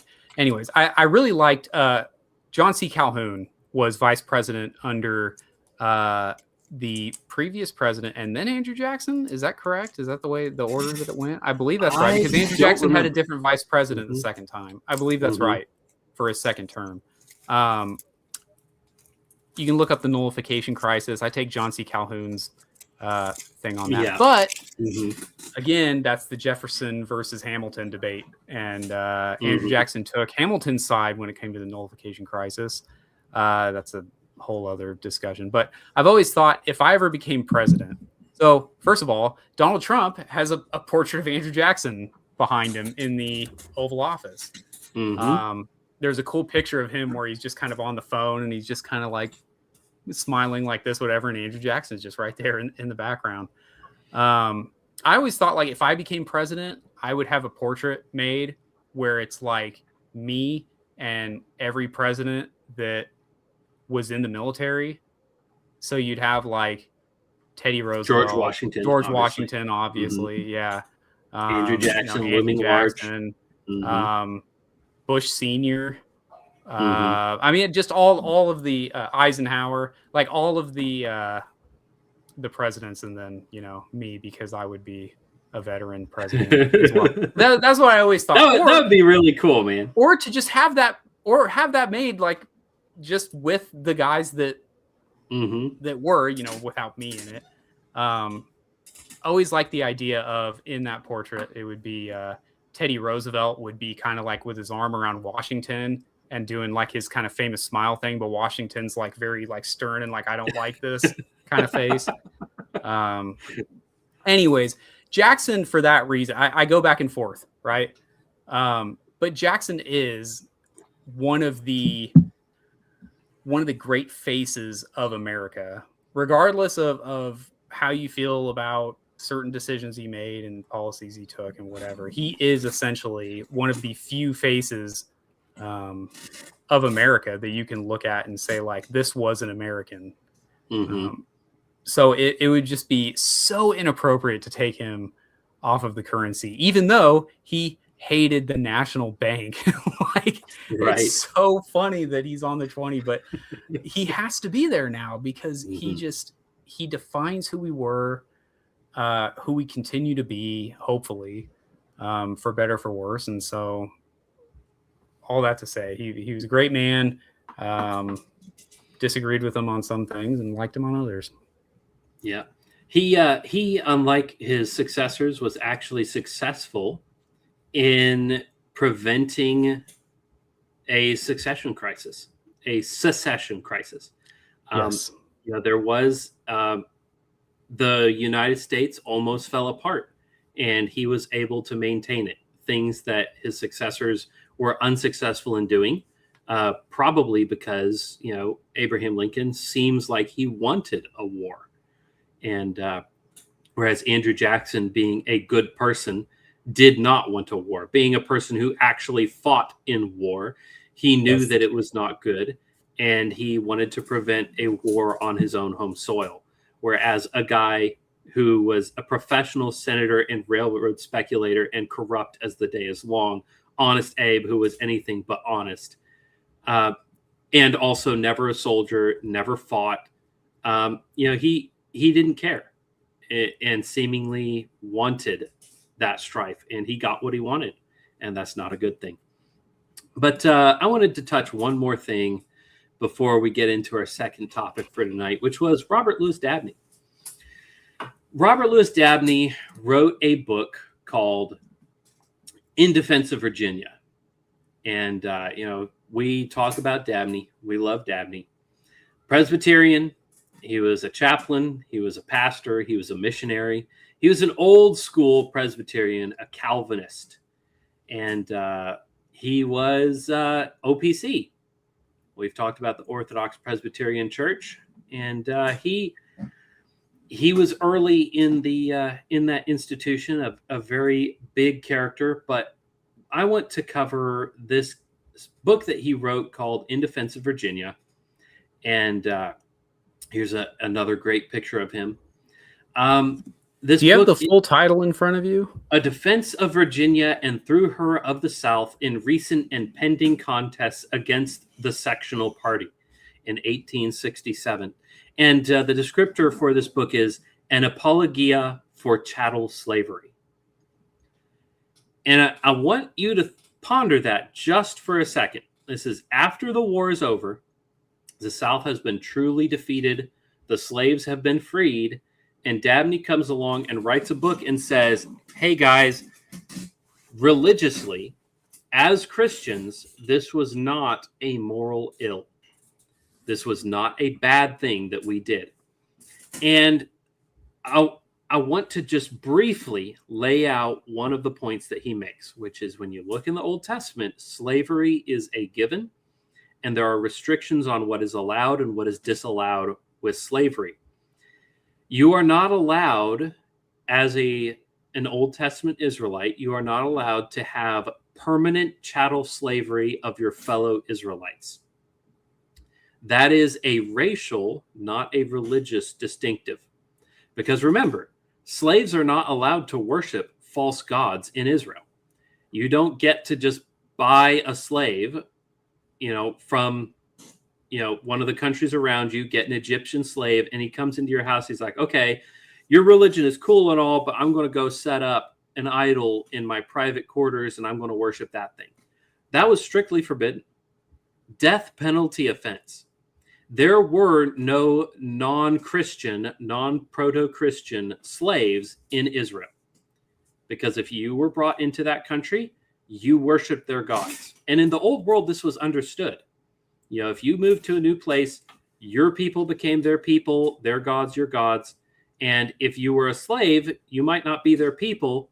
You might belong to them, but you didn't get to just worship willy-nilly whatever god you wanted. You were a God worshiper. You were a Jehovah worshiper in Israel. And that did not grant you the ability to leave your slavery. So today people like to equate, the slaves, after they became Christian, they shouldn't have been allowed to be slaves anymore. They should have been set free. Dabney lays out very clearly in his book, these people were brought here as slaves. They were inherited as slaves. They were a slave class. In the Bible, that is not anywhere ever condemned. These people were not Americans. These people, even if they were freed, were not allowed to vote because they were not seen as American. They were Africans.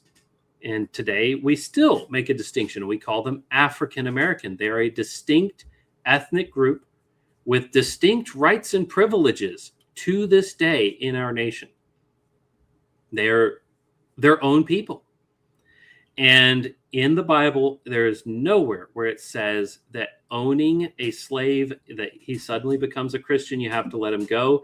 He is from a distinct people group. And you might not be allowed to own your own people group in indefinite slavery according to Old Testament scriptures.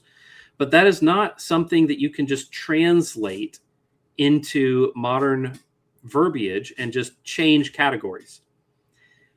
If you want to make arguments, those arguments have been made, but the Southerners did not hate their slaves.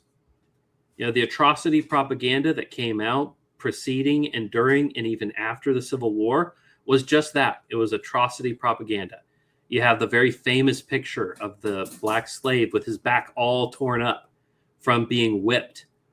But you never hear about what he did to deserve that whipping, which is he almost killed his wife, who was also a black slave.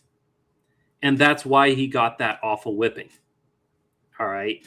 The book Slavery as It Is, which was published all throughout the North to try and malign the South as evil, sadistic people who hated blacks.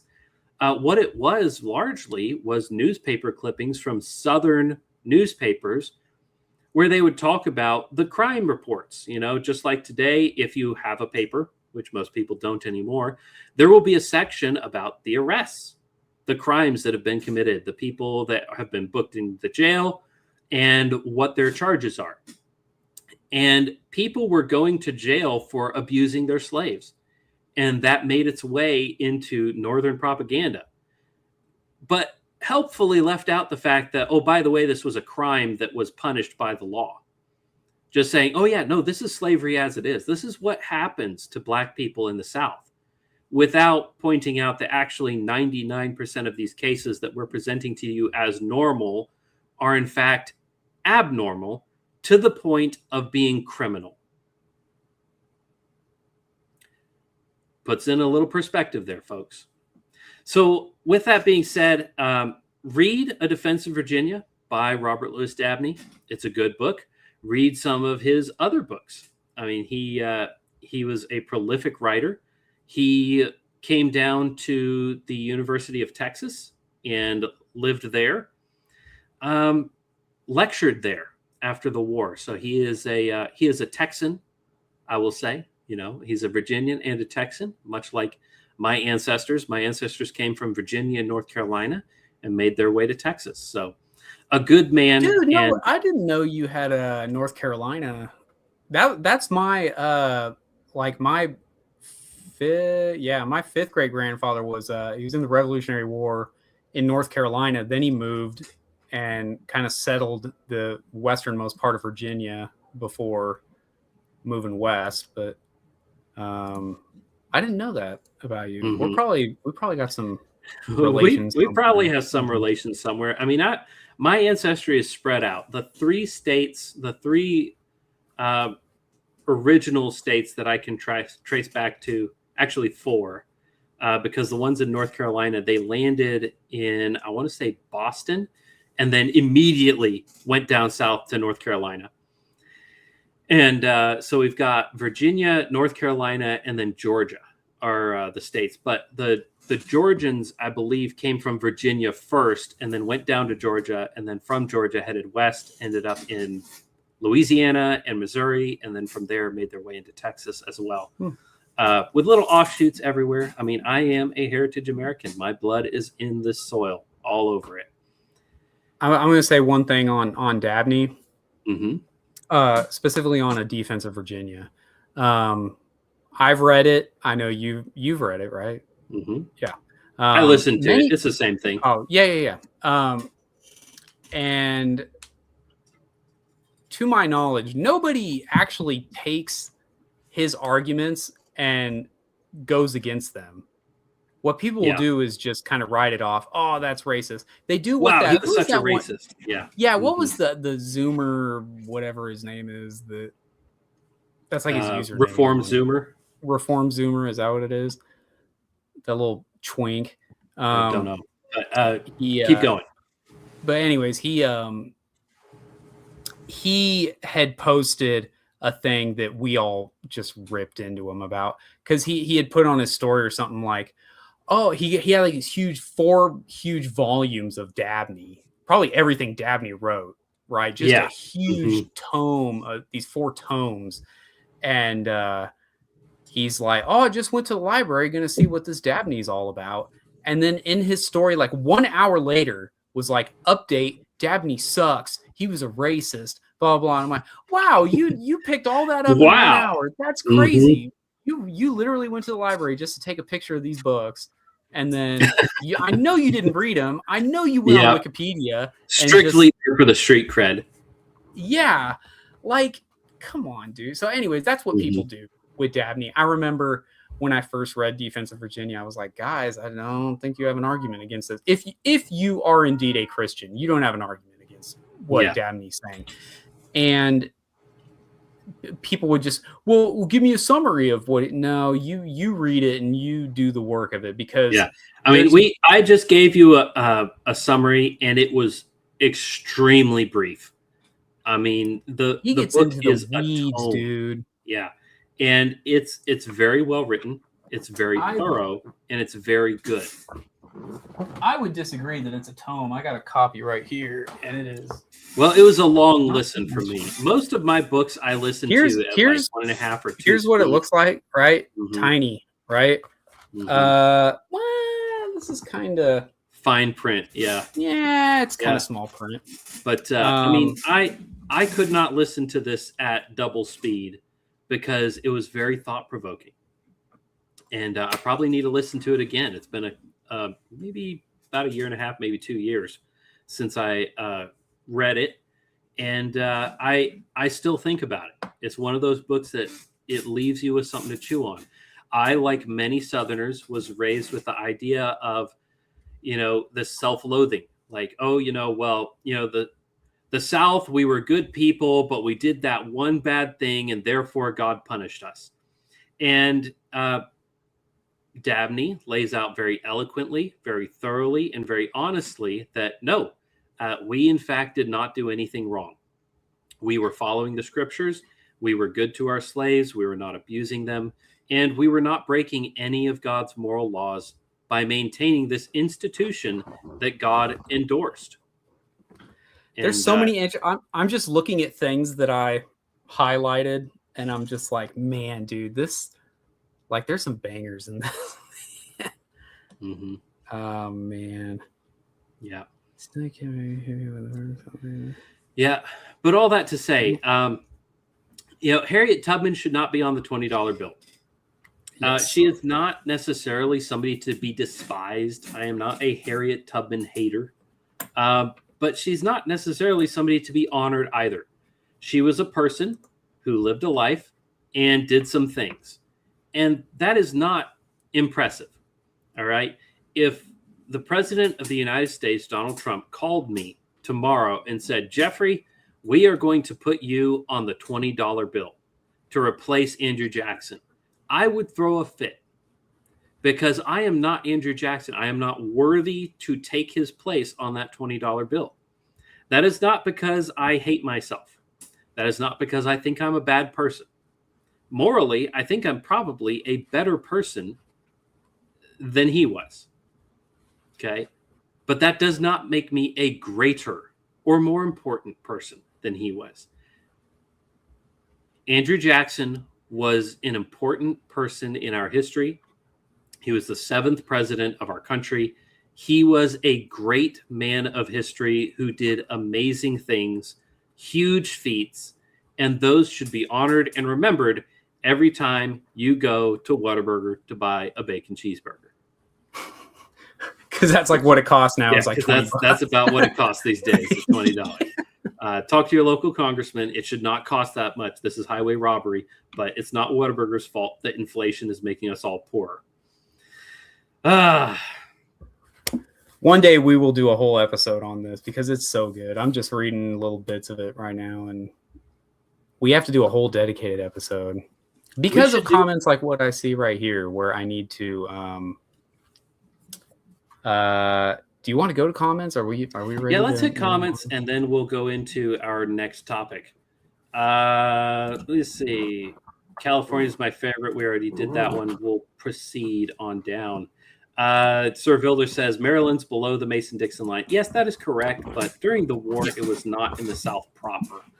Through no fault of their own, I will say. Well, I will say that your clue oh, it wasn't in the South, made me think it's either Kentucky or Maryland. Right, exactly. Because both of those are in the South, but Mm-hmm. they were slave states that were not in the Confederacy. In the Confederacy, even though they had their own units that were in the Confederacy. Like, for instance, John C. Breckinridge and his Orphan Brigade were from Kentucky. And so some Confederate battle flags have 15 stars because of Kentucky and Maryland.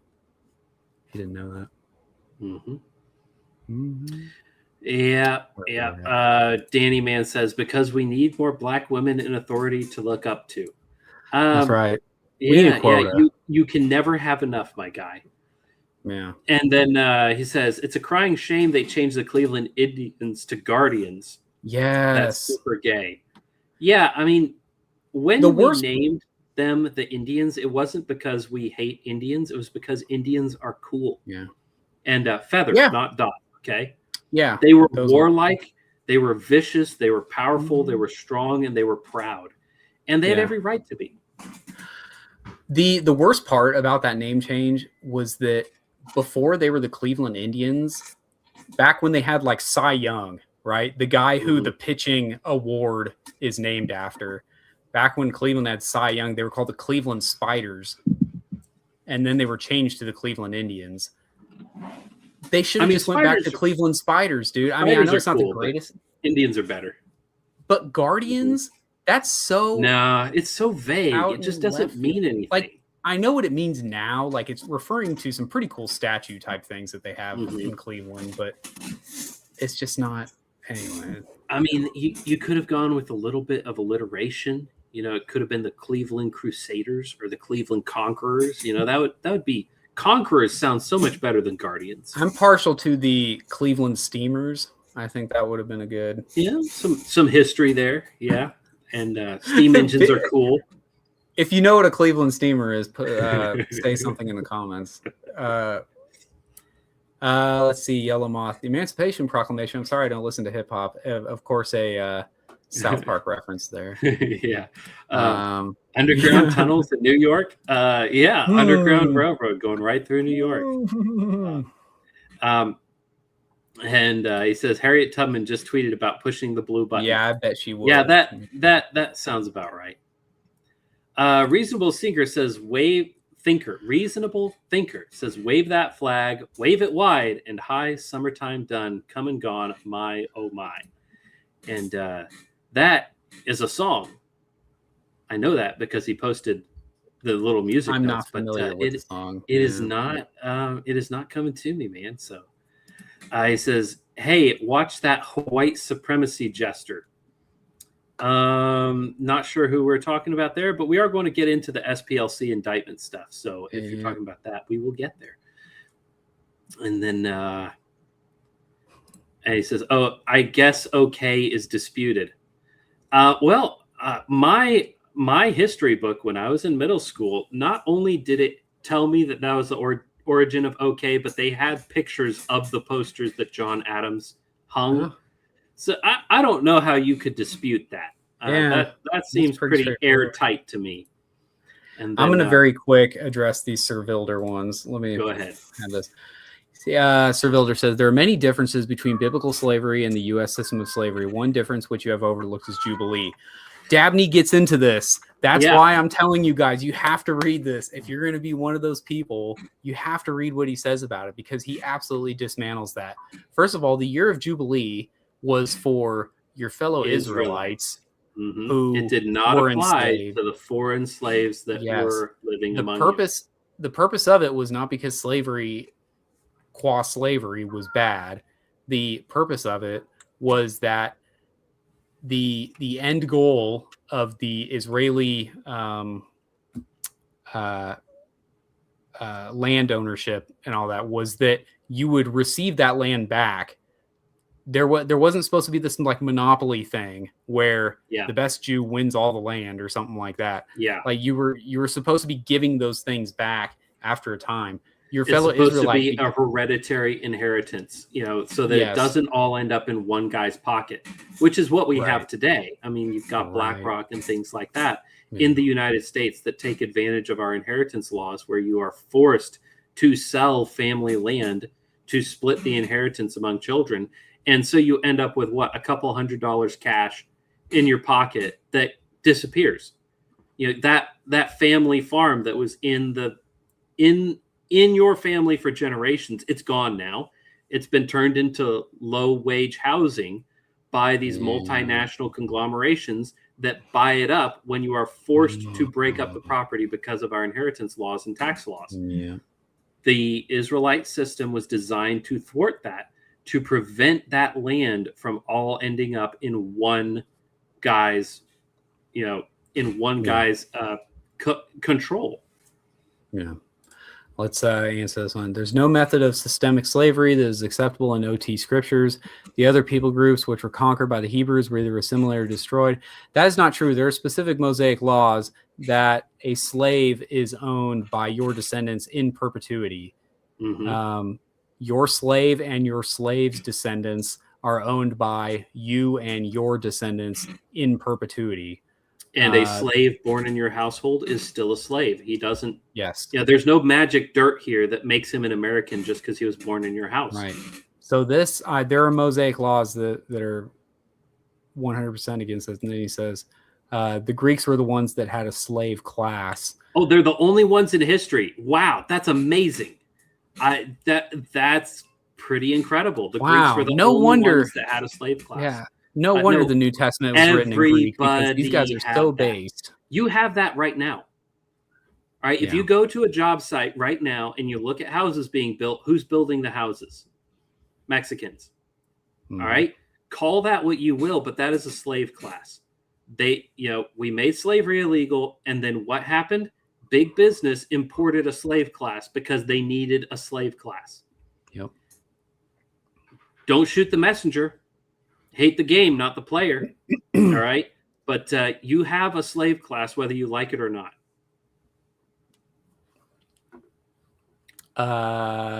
Reasonable Thinker says he's in Georgia, and then says a word that the SPLC would not like. Sir Vilder says, I retract my long comment. Too late now, guy. You should. You are forever on the internet. Check for tunnels. Sultan says, student loan slave class has green hair and makes coffee. That's right. That's right. That is a slave class. Loan debt. The Bible says the borrower is a slave to the lender. And your translation might soften that language a little bit and say servant. You are a servant to the lender, but the Greek word there is slave. All right. You are a slave to the lender. And we have that. You go and get your education because everybody told you that you have to get into debt to do it.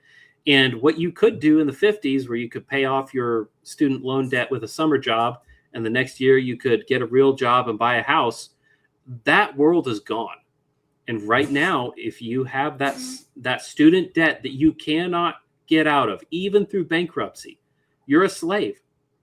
You are a slave. And Sir Vilder, he's abridging his comments. He says Leviticus 25:45 through 46 does talk about buying and selling foreigners and their future progeny. That is correct. Yeah. That is correct. Mm-hmm. Mm-hmm. All right. Well, we will. He just says, I should check my sources before making comments rather than after. Probably not a bad idea. But don't worry. It was a good teaching moment for the listeners. And that's important. Read Dabney, guys. It's all there. It's all there. He even talks about, liberalism and conservatism. I mean, he's on the ball just all the time.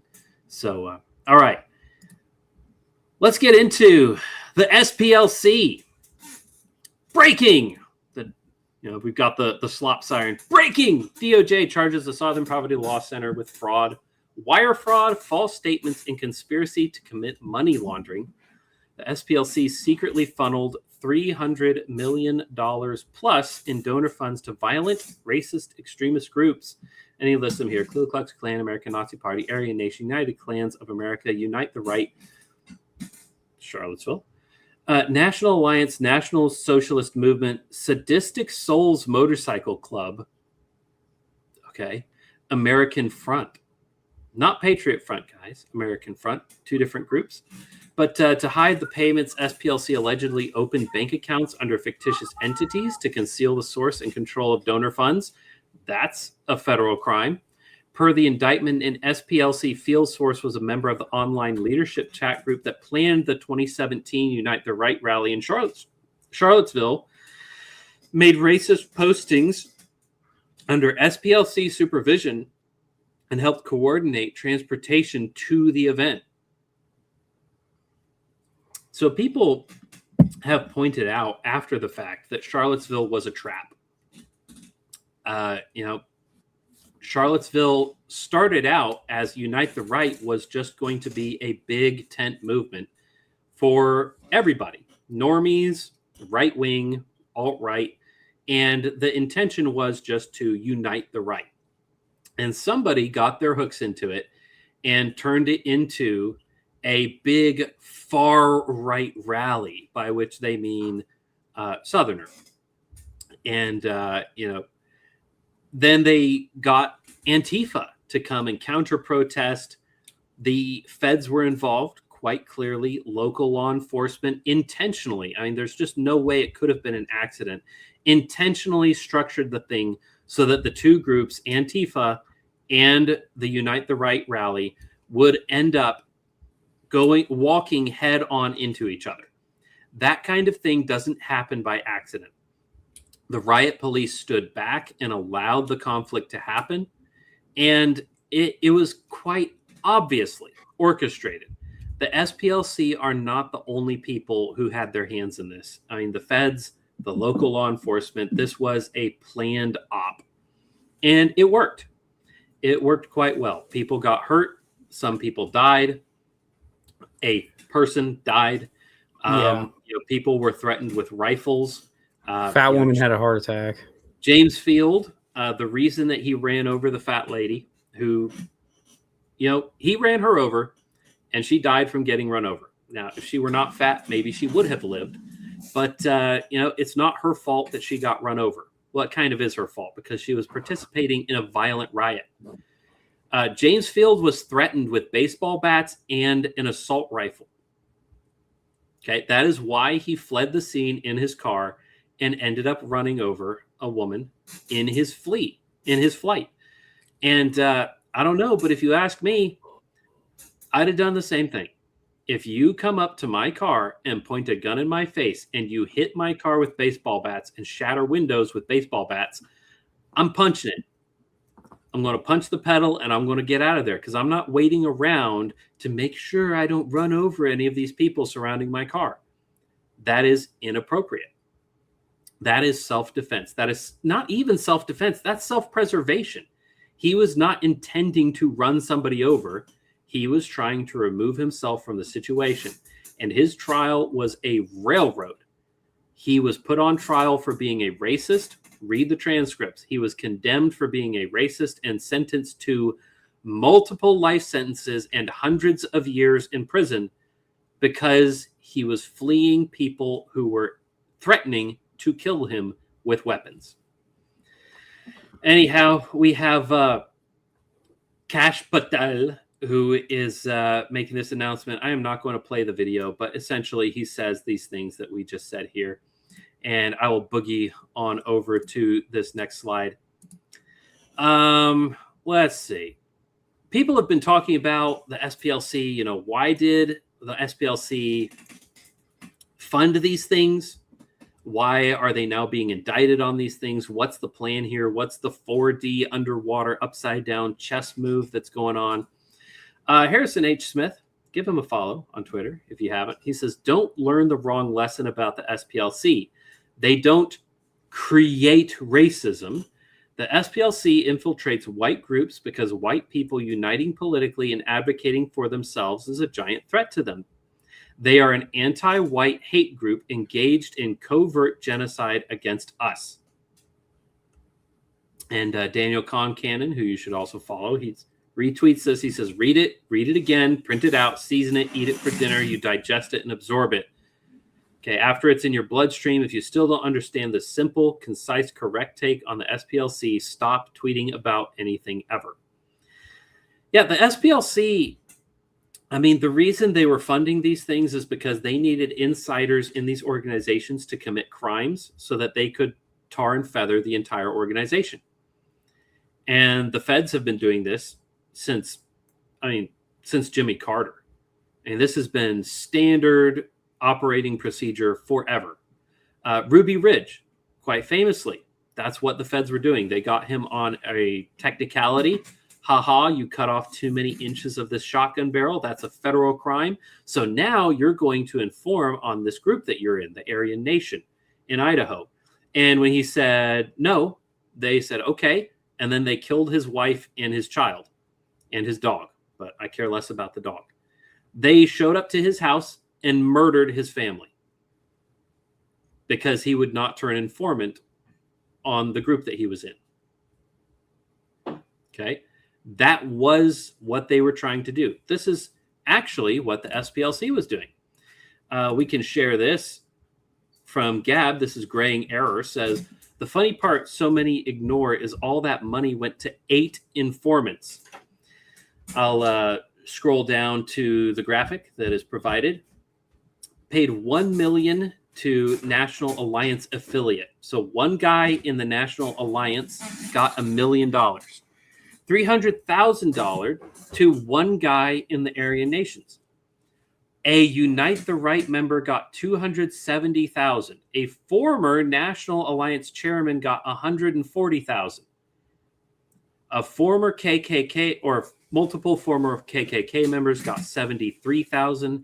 American Front president and convicted felon got $19,000. Most of this money was going towards getting people's private information, doxing. Okay. If you are a member of an organization, this is going to happen. I don't care what fraternity, what youth club, if you're in the Young Republicans of Comal County or whatever. Okay. SPLC, other groups, other non-American foreign groups in our country, which the SPLC is run by non-Americans. Look into it. The juice box is there.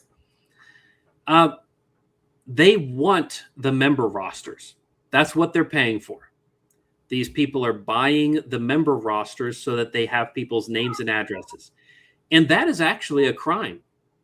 If you are a member or if you are entrusted with that private information in these groups, it is a federal crime for you to divulge that information. You have a duty to the members of your group to safeguard their private information. And it is a crime to sell that. And the SPLC was straight up buying that information. That is what this was all about. So the SPLC is committing felonies, paying people to commit felonies. In some cases, probably, we don't know for sure because the trial hasn't happened, but in some cases, probably instigating violent encounters, paying people to commit violence in public at rallies, because that gives them the ammunition they need to say, aha, white people advocating for their own existence and for their own representation is a crime because look at how violent and evil they are. So that's why they're being charged. And some people are wondering, why are the feds charging the SPLC for committing these crimes? And, I tweeted out, what is this? Is this just an example of do what I say, don't do what I do? You're not allowed to do this because you are, not a federal organization. That seems to be what's going on here is, the feds are allowed to instigate violence and buy informants and things like that. But you as a private organization or even as a public entity, you are not allowed to do that because you are not a federal organization. And also, the feds mentioned in this indictment that they came to the SPLC and said, hey, give us your list of informants. And they refused to do so, which is I don't know if that's a crime, but they certainly are treating it as part of the criminal enterprise that, hey, you got this list of informants. We asked for it, and you refused to divulge that to us. Therefore, bad boy, naughty, naughty. So we don't know much. We don't know all what this entails, but what we do know is if you're right-wing friends who hate Nick Fuentes, who hate Candace Owens and people like them, if they're saying, see, this is just proof that they were paid by the SPLC, that has not happened. All right. There are no names tied to this yet. And from what we know of the people who have been part of this group, they're not your right-wing commentators. All right. Tucker Carlson is not funded by the SPLC. Okay. That we know of. Nick Fuentes is not funded by the SPLC. Alex Jones is not funded by the SPLC. That is not in this indictment. They are not funding right-wing commentators. What they are funding is informants and seemingly, although this hasn't been proven yet, seemingly violent instigators.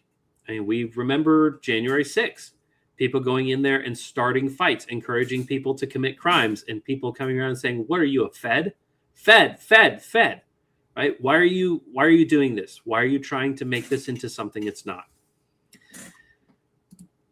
Hunter Wallace, Lutheran Joyer, give him a follow on Twitter. He had a good take. He says, as I previously said, the purpose of the SPLC indictment is to smear and bad jacket everyone who no longer supports MAGA. And then he posts Matt Walsh's episode on this. He says, Walsh is echoing the same Glenn Beck talking points. He works for Ben Shapiro. And that's a good point, all right? When people come out and they go, aha, see, SPLC, that's, you're just funded by the SPLC.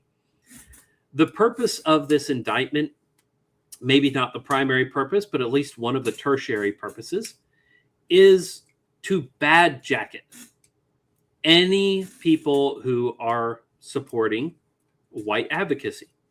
Because now they can say, hey, you want white people to be able to advocate for themselves, just like every other ethnic minority in this country, every other ethnic group. Indians, dot, not feather, national Indians, they are able to advocate for themselves as an ethnic group. Native Indians, the tribes who are here, they advocate for themselves on an ethnic basis. African Americans, quite famously, have legions of groups that advocate for themselves politically, religiously, in every way, shape, and form possibly, based merely upon their ethnicity. Every group in America is allowed to do this except one.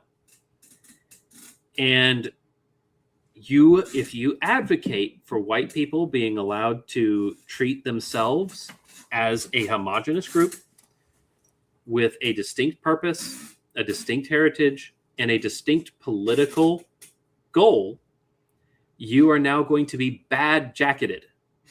Okay? People are now going to say, you're just SPLC funded. That's all you are. And that does seem to be the direction that the normie alternative media, that the conservative resistance is taking now is, you're just SPLC funded. No evidence, no truth behind it, but now we can just smear you and say, you want to advocate for your own people? Well, you're just an interloper. You're just a traitor, and you're just a bad person. So be careful for that, folks. That is not what's happening, but you will be accused of that, and there's nothing really that you can do about that. But some very funny memes have come out of this. This one here, I've got two that are my favorite. Both of them are here. Jarvis posted this one. The two miners, and this is an old format. Being racist online, he gives up right at the last second, and right before he hits the diamonds, which in this case is the SPLC money, and the other guy, he's gunning for it. He's gonna get it. Yeah. SPLC, if you want to kick some money my way, you know, I won't say no, but I'm not going to play Go your to our games. Buy Me a Coffee and become a supporter. There's a show that I like to listen to out of the UK called the Podcast of the Lotus Eaters. That is Sargon of Akkad, Carl Benjamin's outfit.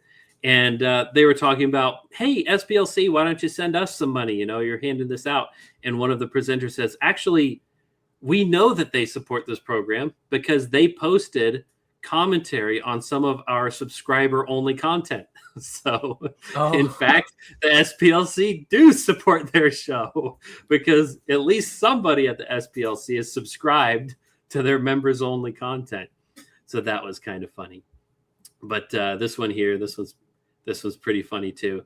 He says, how much more racist do I need to be to get some SPLC money? Can one of their reps please DM me? Gas is pretty high right now. And there's the scene from that movie. You guys are getting paid? You know, where we're the Millers, where the fake family goes down and he's trying to hustle some money in South America. And he's got, you know, the as it were wife who's like, I'm only getting paid X amount of money. And then the as it were daughter says, wait, you're getting paid that much? I'm only getting this much. And then the boy's like, wait, you guys are getting paid? Yeah, he's just along for the ride. He wasn't even getting a dime out of this. He was just in it for the memes and the glory. But that's definitely me. SPLC rooting out extremism, and it's the SPLC. What do you know? So the memes have been great. Lots of fun. Here's an even better one. The Burger King crown. Wait, you guys are getting paid? I've been doing this for free. But Howling Mutant reposted that. So very, very, very cool. Very fun stuff. But we don't know where this is going to go. Could go a lot of different directions.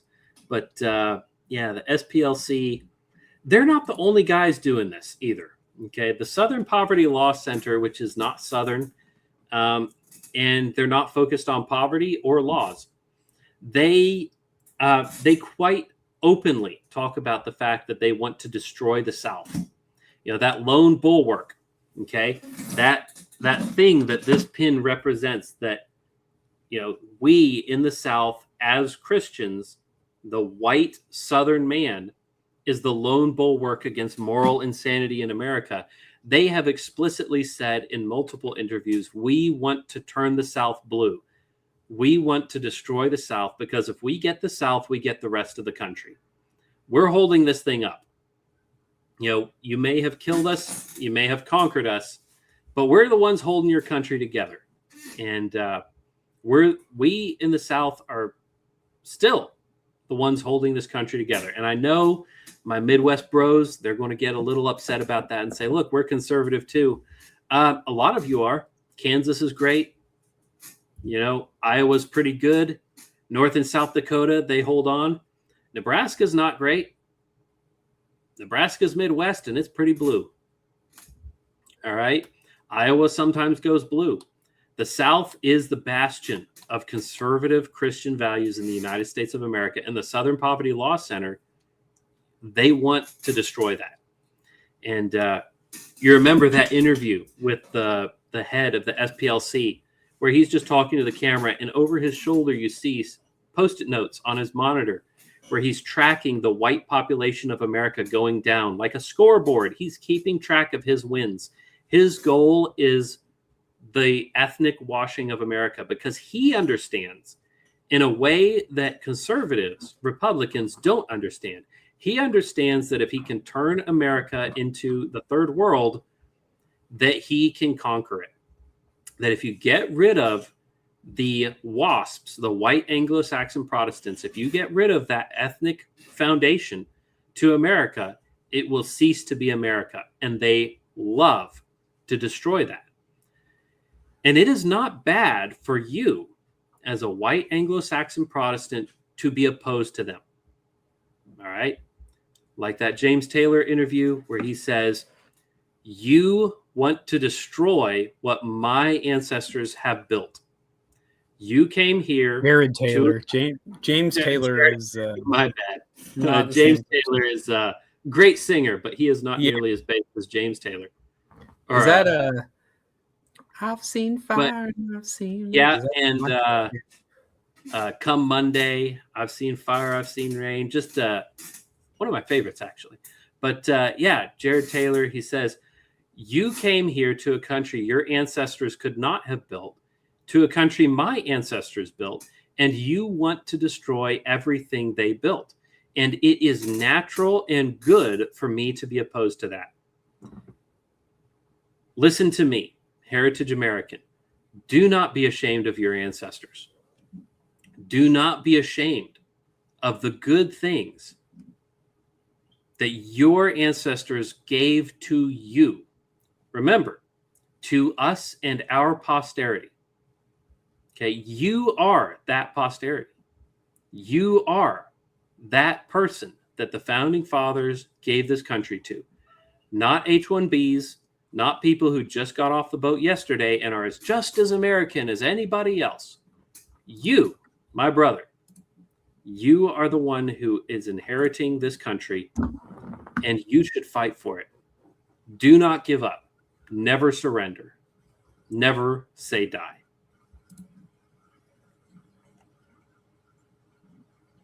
Sean.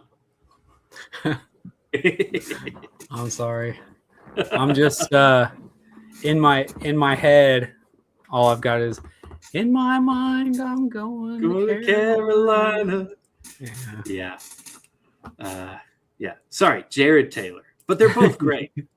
James Taylor is for very different reasons. Yeah. For very different reasons. But he's a good example of white people music. You know. Yeah. White Boy Summer approved, folks. James Taylor is White Boy Summer approved. You heard it here. As James Taylor got older, he's starting to look a lot more like Jared Taylor. Like they're like looks wise, they don't look very different. So hey, maybe they're related for all we know. Yeah, could be. Anyhow, well, let's get into some comments here, and let's see. Check for a Tunnel says, 1, Charlottesville came after more than a full year of normie conservatives getting bloodied every time they went out for any political gathering. That's correct. You had normal people, grandmas, getting attacked by Antifa. And eventually, people snapped and said, no, we're not going to stand for this. We're going to stand our ground. And they did not aggress against the counter protest. They were full on attacked. And they fought, they won. They stole the flag, and they held it up as a trophy. I mean, that's that picture of Carl Benjamin holding up the flag.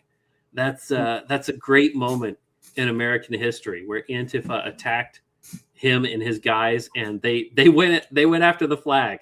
They had that old European understanding of let's capture their banner and bring it home. And he probably still has that hanging in his office somewhere.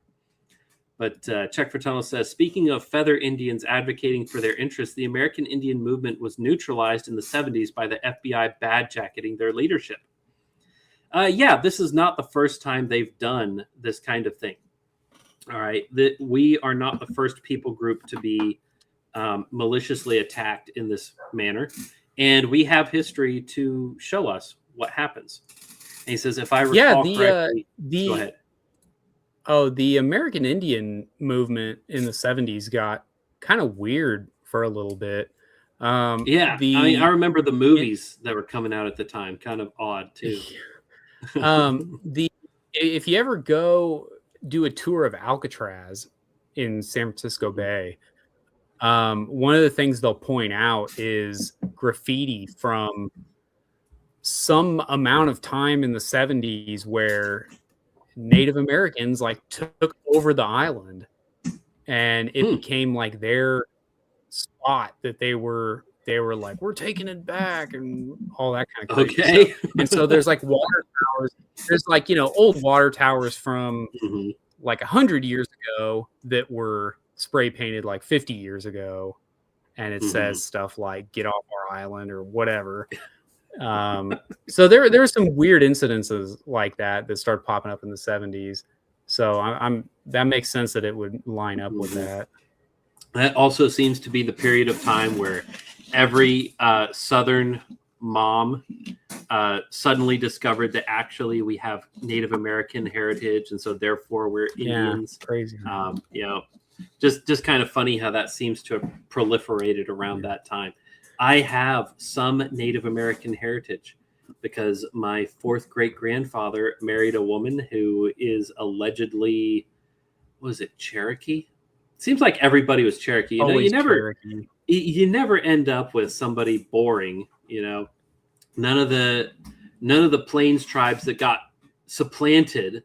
None of the losers. It's always always the civilized tribes. The five? What do they call them? The 5 civilized tribes that fought for the Confederacy. That's actually a real term. I didn't make that up. Yeah, that's not us being racist. That's just us. Yeah. That's what they called them because they hung out with us. Yeah, they were chill. But Check for Tunnel says, if I recall correctly, at least one leader was assassinated for being accused of being a Fed. That rings a bell. I think I've heard that before. Yeah, but and he says something got deleted by YouTube, so he'll toss it in Telegram. I'll jump over there and look at it real quick. Which, by the way, folks, we have Telegram groups for our brother and father members. If you are supporting the show on buymeacoffee.com/for future generations, that is a hangout dedicated just for you, and that is also the link where you will find the link to the after show, which will begin after this program. But here we go. The anarchistlibrary.com, Native Youth Movement Communications on Rumor, Gossip, Lies, and Snitch Jacketing of Native Wari. So the Wari tribe, evidently. Yeah. Oh, Native warriors. A lot of people in the Indian country claim to know this or that about someone else. Ask for proof if you're going to consider their words. All the rumor mongers have scenarios they've come up with to, in essence, set a trap for anyone willing to listen. That's a quote from Leonard Peltier. Leonard Peltier, very Indian name there. But so Warriors was a group. They were continuously attacked. Warriors with a Z. But a little expose about how the feds kind of sowed discord from the inside and just brought that group all the way down. So, many such cases. Many such cases. Any finishing thoughts, Sean? Nope. All right. Well, folks, we've been going for 2 hours and 15 minutes, a little bit of a longer show, but we appreciate all of y'all being along for the ride. The members only group will be coming up right after this for our brother supporters. We appreciate you. Once a month, we have an after show for our brother supporters that will start right after this. But if you are not a brother supporter, maybe you should go to bed, because tomorrow is a day that God has prepared good works for you to do. Get some rest. Have a good week. Godspeed and farewell.